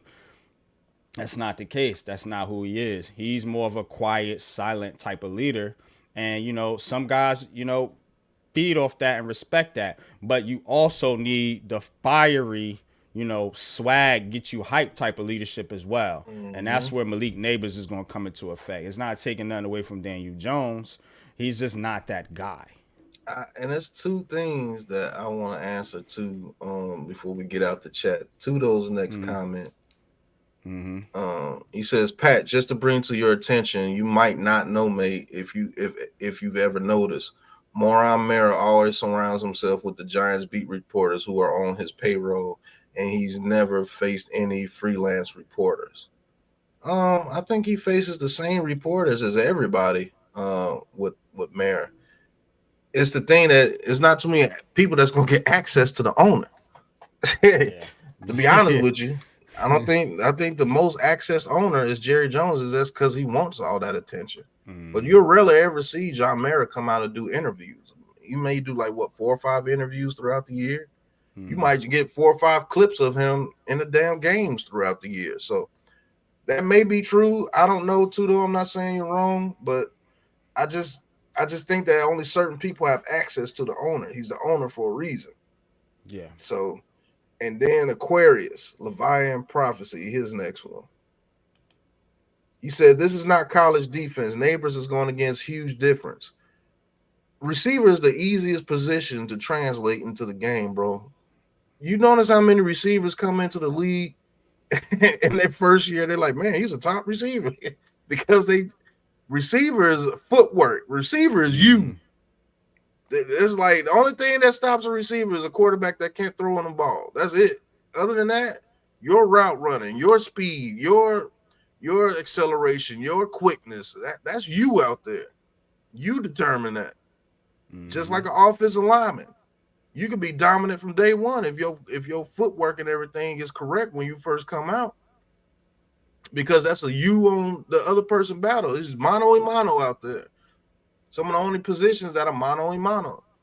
Now, the scheme can hurt a receiver a little bit, yes, but for the most part, it's you versus that DB, and that DB does not know where you're going. So if you can run your routes and everything and make it look like one route and run another one and get open, guess what? You're going to get the ball. You got Justin Jefferson, Jamar Chase. T. Higgins did it when he came out. Wilson. Only reason why Wilson ain't getting them yards like that because shit, he ain't had the quarterback to get it to him. Yeah. You see what I'm Still saying? Getting over 1,000. Still getting over a stack. Yeah, you got Puka Nakal coming out, just destroying shit. like setting records for rookies and everything. Like receivers come out every year. Yeah. Yep. Receivers come out every year, man. But unfortunately, offensive linemen don't. So I mean, Yeah. it's one of those things where a lineman does take a little bit longer to develop, than a guy like a position like a receiver. You know what I mean? Quarterback is something else that takes a while to develop. Even though people want instant production, it takes a while for guys to actually, most guys to get up to speed with the nuances of the game and the plays and different things like that. So I'm happy to see confidence with this team. You know what I'm saying? Because I think they got shell shocked last year. Yeah, They got shell shocked, man. And when you getting beat down like that, game after game, it can take a toll on your psyche, on your confidence. You know what I'm saying? Your team morale. So to have these guys confident as they are, I have to tip the cap to the head coach. Yeah. I mean, I'm gonna give credit where credit is due. I was a big critic of Brian Dable last year. But again, to have these guys on the same page, to have these guys coming in here ready to go, to have your locker room under control, to where people know you are the head coach. You don't have Wink Martindale's and Wilkins brothers in the background undermining you. It's your team. It's your team. Same thing with Daniel Jones. There's no Barkley here. This is your receivers. This is your group. You're the longest tenured player here, along with Slayton. So hey, there's no diva type situation here. Just go out there, guys, and play football as a team. And that's what I'm liking right now. It seems more like a team camaraderie feeling with this team For in sure. training camp. Everybody's on the same page, it seems like. And so Seems like, man. Fingers crossed. Well, that's why I like to play some of these clips, because people will just read the quote and won't even listen to the clip and the tone and the demeanor and the expression of some of these players. And like Pat said, you see a confident player in Jalen Hyatt, and he's humble. He knows Malik is the guy here. You know what I'm saying? But Right. Just reading comments, you're not gonna be able to get that type of feel and that type of vibe. I'm all about reading like vibrations and frequencies and shit like that. You know what I'm saying? Just getting a feel for. That's why it's so important for me to meet you in person. That's why me and Pat and Lou are able to do what we do, because we got to meet each other in person and know, hey, this is a real dude. You know what I'm saying? I could check him, his vibration. You know what I'm saying? Off rip. You know what I'm saying? Speaking of that, don't you got a game every year that y'all go to? Which one is it going to be this year? November 3rd. November 3rd? Giants. No, the Giants are playing at home, so they're hosting the Commanders. Commanders? Mm-hmm. Man. And we Kevin, should win. Kevin Doncic, I told you that we weren't going to be having no negative cat room. He's still talking about our current space is still very, very quick. What are you talking about? We got over $9 million. They're very healthy cat wise. Right. Yeah, I keep trying to tell you, better stop listening to them dudes. Yeah, you gotta remind yourself, like, money comes off the books. Even right now, the Giants have $9 million. That's why we was talking about signing a cornerback. Miz was saying earlier. So we're not up against the cap at all. You know what I'm saying? The Giants, and the way Shane structures contracts is they're only for 2 to 3 years, and you can get an out. So if players don't perform, or if he needs to That's redo a with deal, the dead cap space, KD. He can definitely do that. That's with the dead cap space. People think that dead cap space comes off the cap number. No, it's you only saved a certain amount of money from that player, and the dead cap only allows you to say that. Like, say if the person's cap is 30 million and their dead cap is 22 million. That means you're only going to save 8 million by cutting that person. You're not losing any money. You're just only gaining a certain amount of money. Mm-hmm. You see what I'm saying? The dead cap hit is just like you said. It's what you're paying the player if you were to cut him. Yeah, that's all. You're not going to get that 30 million back from cutting that player. You're only going to get 8 million of that 30 million. That's what that means. It's not. Yeah. Like, That's I don't know all what that you means. guys think about dead cap. Y'all better stop listening to those negative Nancy dudes. They're trying to tell you everything. The whole world is falling every time the Giants make a move or something, bro. Believe me, if the cap was that bad, the New Orleans Saints wouldn't even be a team anymore. Man, They'd be like $100 million over the cap every year, bro. Yeah. Like, y'all gotta learn the meaning of these things. Oh, that's dead cap. That means that money's coming off that $9 million that we have. No, sir. Yeah. We got that $9 million because we cut that player, and we just didn't get all the money back that we're paying that player because you still have to pay that player. So if we cut Daniel Jones next year, yeah, there's a $20 million dead cap hit, but we saved $22 million.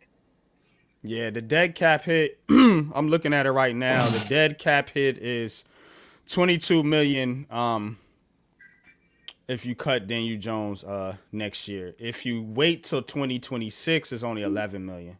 That's what I was saying. Is a chance, depending on how this shit works out, that, you know what I'm saying, it might be beneficial for the Giants to wait another year and hold on to Daniel Jones until 2026. And maybe they draft a rookie and let him be the bridge, you know, like we talked about last year. Maybe they draft a rookie next year, let him be the bridge and just hold on, and then let him go in 2026 where you only taking $11 million. And there you go again, KD. Oh, Daniel Jones will be here because of cap reason. Sir, no, they save money if they cut him. I'm just explaining it to you, dog. Next year, they can save money, but you're still taking a dead cap hit of $22 million. It's like sending money on Cash App. Somebody send you money on Cash App, they send you $50, and you look at your account, you only got $46. That was a dead cap, $4. Yeah. Exactly the point. So again, now Daniel Jones contract, that's all people worry about. Next 2026, they can save 11. They only paying $11 million on the dead cap hit.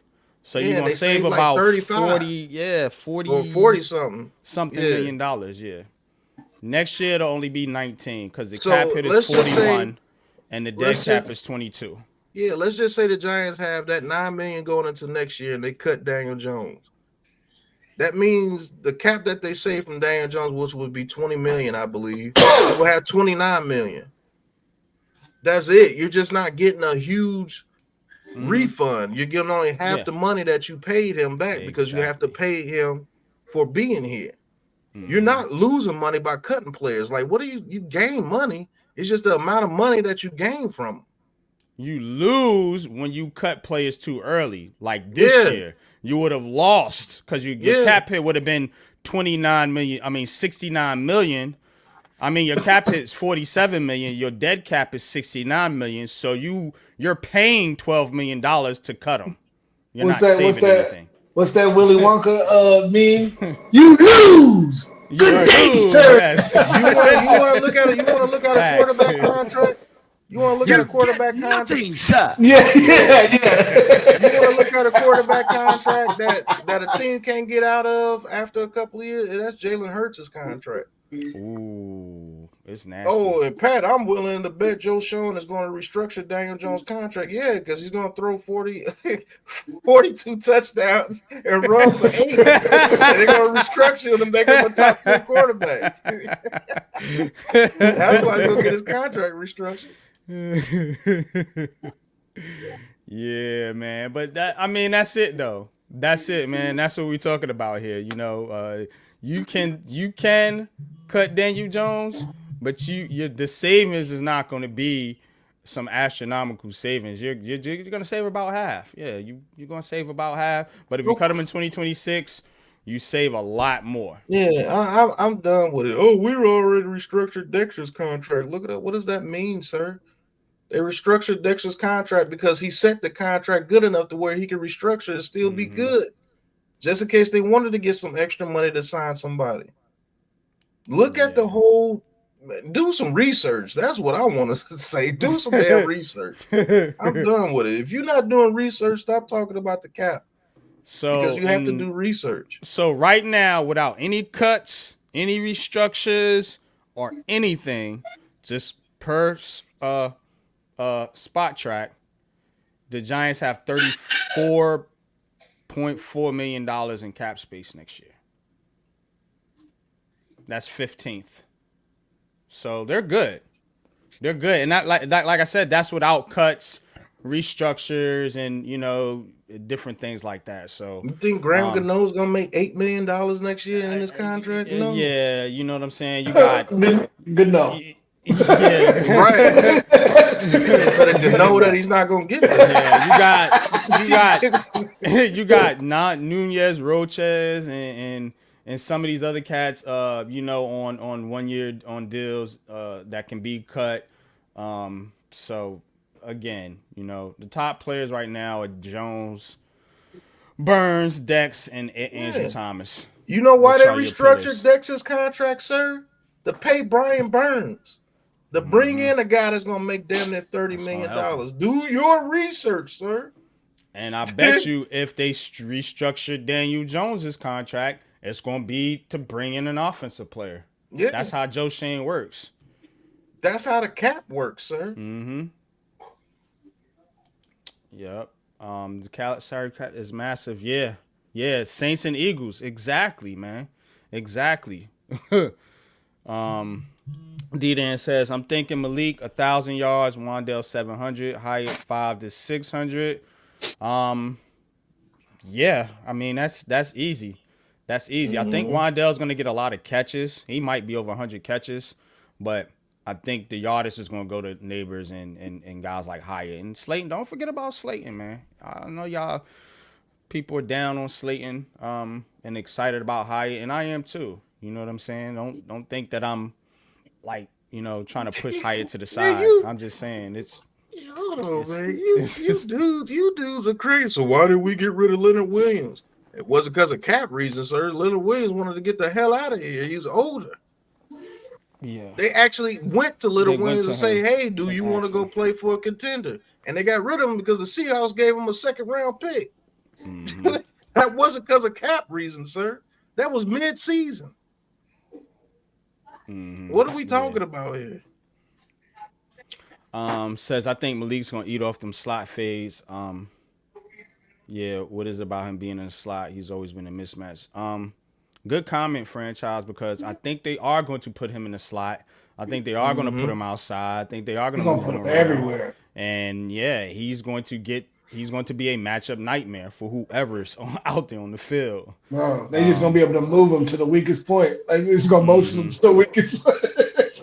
Put him on the weakest point. I don't want to get too excited or nothing, but I'm really, because we do this every year. But I really don't.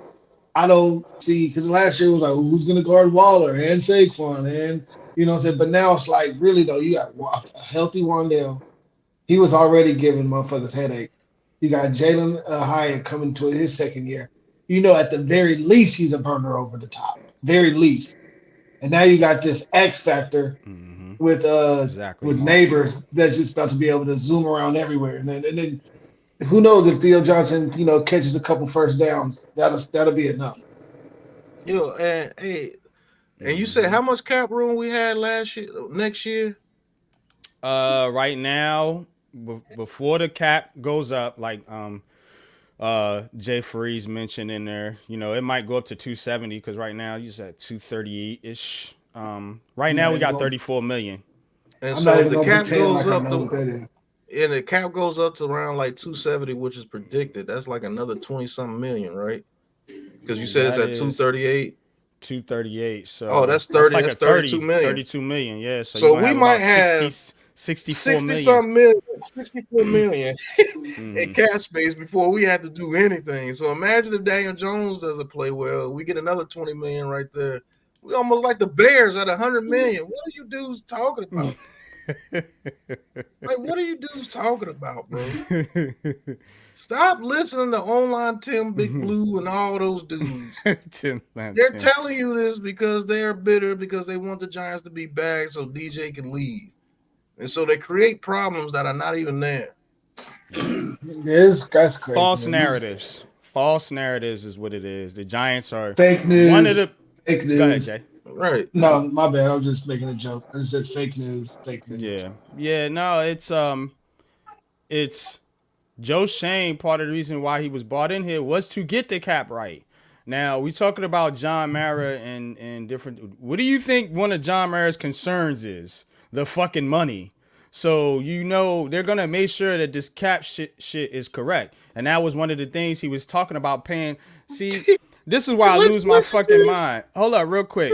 So why we couldn't get a quarterback too? Why we couldn't pay a Dory? Maybe they didn't want a Dory here, sir. Well, y'all want to pay Saquon Barkley. You want to pay a Dory Jackson. You want to pay McKinney. You want to pay this guy, that guy, and this guy, and that guy. Isn't the Dory still out there? Yeah, he is. For a reason? Yeah, why? Because he's getting toasted last year on the field. Yeah, Dory's still out there. And yeah, the cap is at 254 now, so it can't be at 238. It is at 254. So it'll go up 16 million. That was for 2025. But yeah, so we'll still have around $50 million next year. Mm-hmm.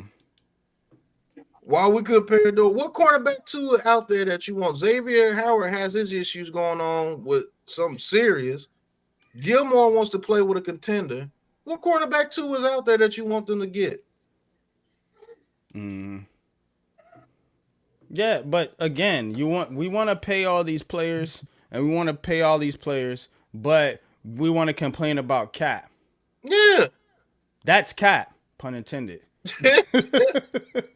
That's absolute cap. Well, why we couldn't pay this player? Why every team loses players every year? Like, are we the only team that loses players? Mm-hmm.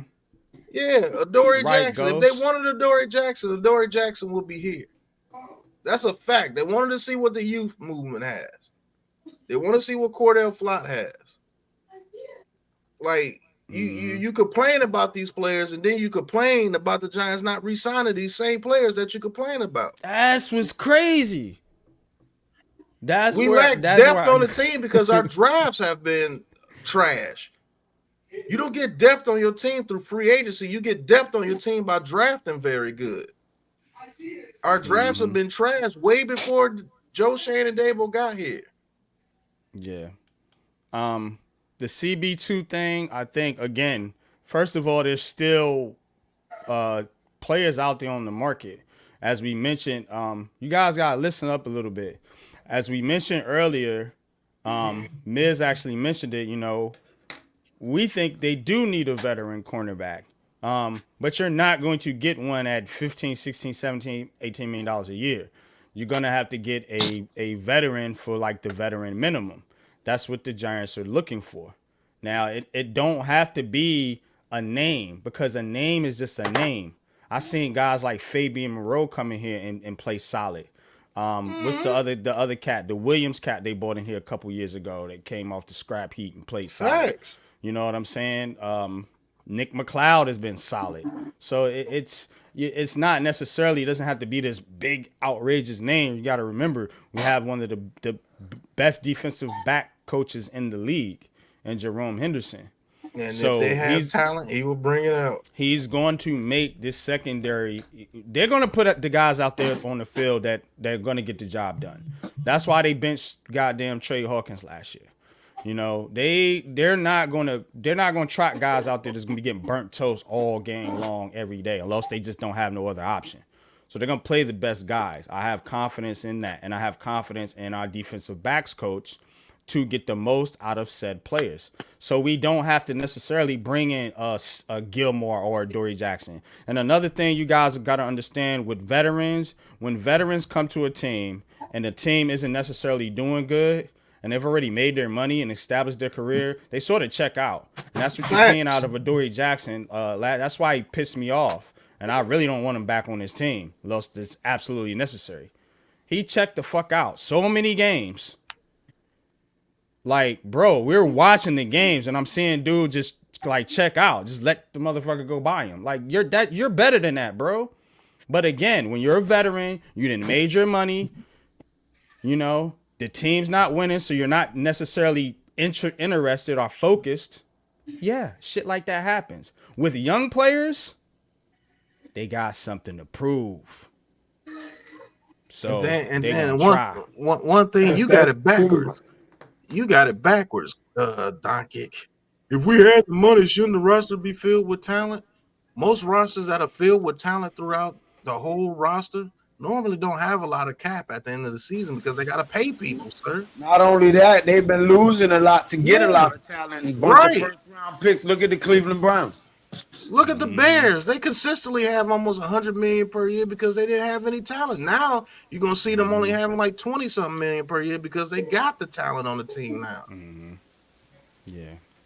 Oh, not gonna lie, y'all finally starting to make sense now. I'm proud of y'all, dude. We've been making sense way before today, sir. Facts, man. But news that don't make sense. Oh, how come we couldn't sign this player? How come we couldn't sign that player? Maybe because they didn't want some of those players, sir. Yeah, the Eagles don't have a lot of cap. Wait a minute. I've been accurate in all my predictions. So have they. With the exception of the other Malik. Don't start, Lou, because I can pull your card too, bro.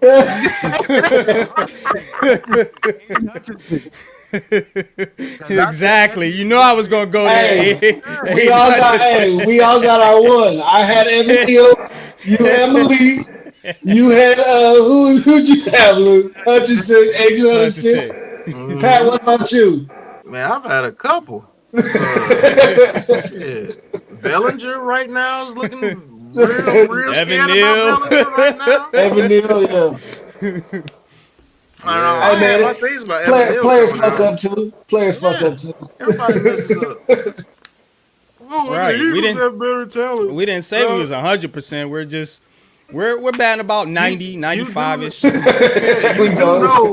You do know, sir, that they have no linebackers that they pay any money. Kelsey and Fletcher Cox retired. Brandon Graham's on the last year of his deal. And they just made the deal for freaking Jalen Hurts where he only has like an $8 million cap in his very first year of his contract. Like I said, do research before you start talking and be quiet if you don't know. I'm going to quit giving you guys. It's okay to not know. It's okay to not know. Yeah. You know what I'm saying? There's been plenty of times where I didn't, oh shit, I didn't know that. Oh, okay. Or, well shit, it's when you get mad because somebody has a different opinion than you rather than try to see it from that angle or see it for what it is. That's when you start sounding like an idiot. You know what I'm saying? If you think you know everything, you're already the stupidest person in the room. Okay, if Mark Thompson wants to come on the show, he could just let us know. I guess Tudo said he's a New York Giants veteran. Tudo knows him. Yeah. And he wants if Mr. Mark Thompson wants to come on the show, just let us know. We'll put the link, give him the link. Pause. Next week I'll be pause on that. But next week we'll be back with more Giants conversations. But I'm gonna start to close out here now. We right around 2 hours, so just gonna finish up the chat here. Say have way more talent and still more cap. We'll see. The Eagles' time is coming. I'm telling you, their fucking time is coming. Their shit's gonna hit the fan real soon. The difference they better is get that chip soon. Lose, right? When we bad, we lose. They be good and lose. That's the be good, we win. They be good and lose. So nothing even compare. I think OBJ this is a different situation. We can't compare 10 years ago to today's team. I mean, you just can't do it. Eli Manning was here. We got Daniel Jones. The line is different. The coaching staff is different. One last thing. I don't know who game of guy is. He says, "No, y'all were sounding crazy for the last few years. Sound like y'all finally grew up." So we sounded crazy in 2022 when we told you that we were gonna have to go through the run game the first 8 weeks, and DJ was gonna pick it up and lead us to the playoffs that year. We were crazy too then, huh? We were off kilter. Everybody was saying, "You dudes are stupid." Hey, that's back when I was here. I was still in the closet. Nigga, I was still inside a little closet. Remember, I had the little door behind me. It's like, oh, no, I'm talking about.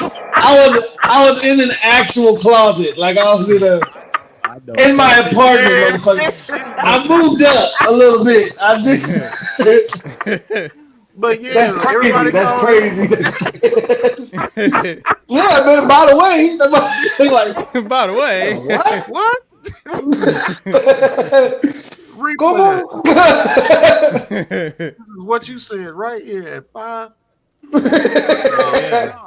My first video, I told you guys Adoree Jackson was coming to the Giants. That was my first Giants video. And what happened? Adoree Jackson came to the Giants. Like, we've been hitting them out the park. My first video, Big Blue Crew Sports I Network. said the Giants needed Darius Slayton. I got laughed at. Yep. Me and NYG got laughed at in 2022 when we said we needed Darius Slayton. Guess who was the number 1 receiver?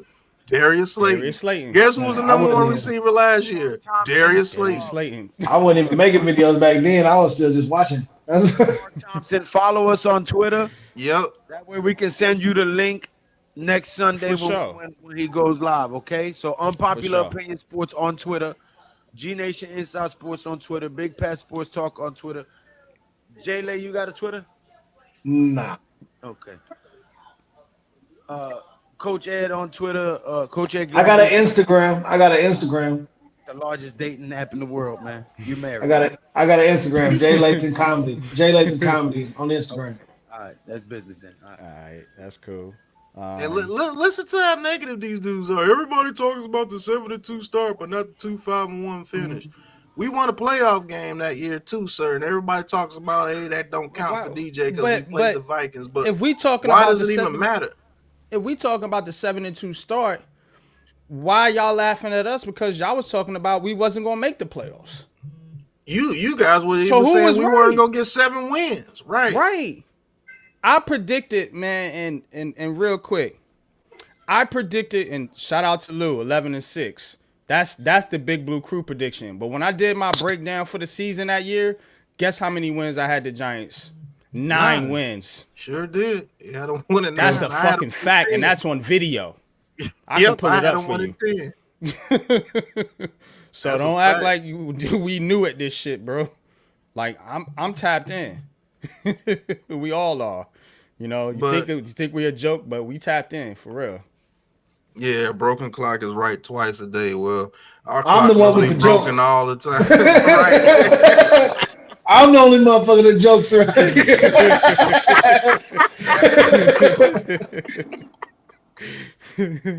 Well, our clock must be broken a whole lot, bro, because we've been right a whole lot. Draft picks, everything. But it is what it is, man. That's okay. Yeah.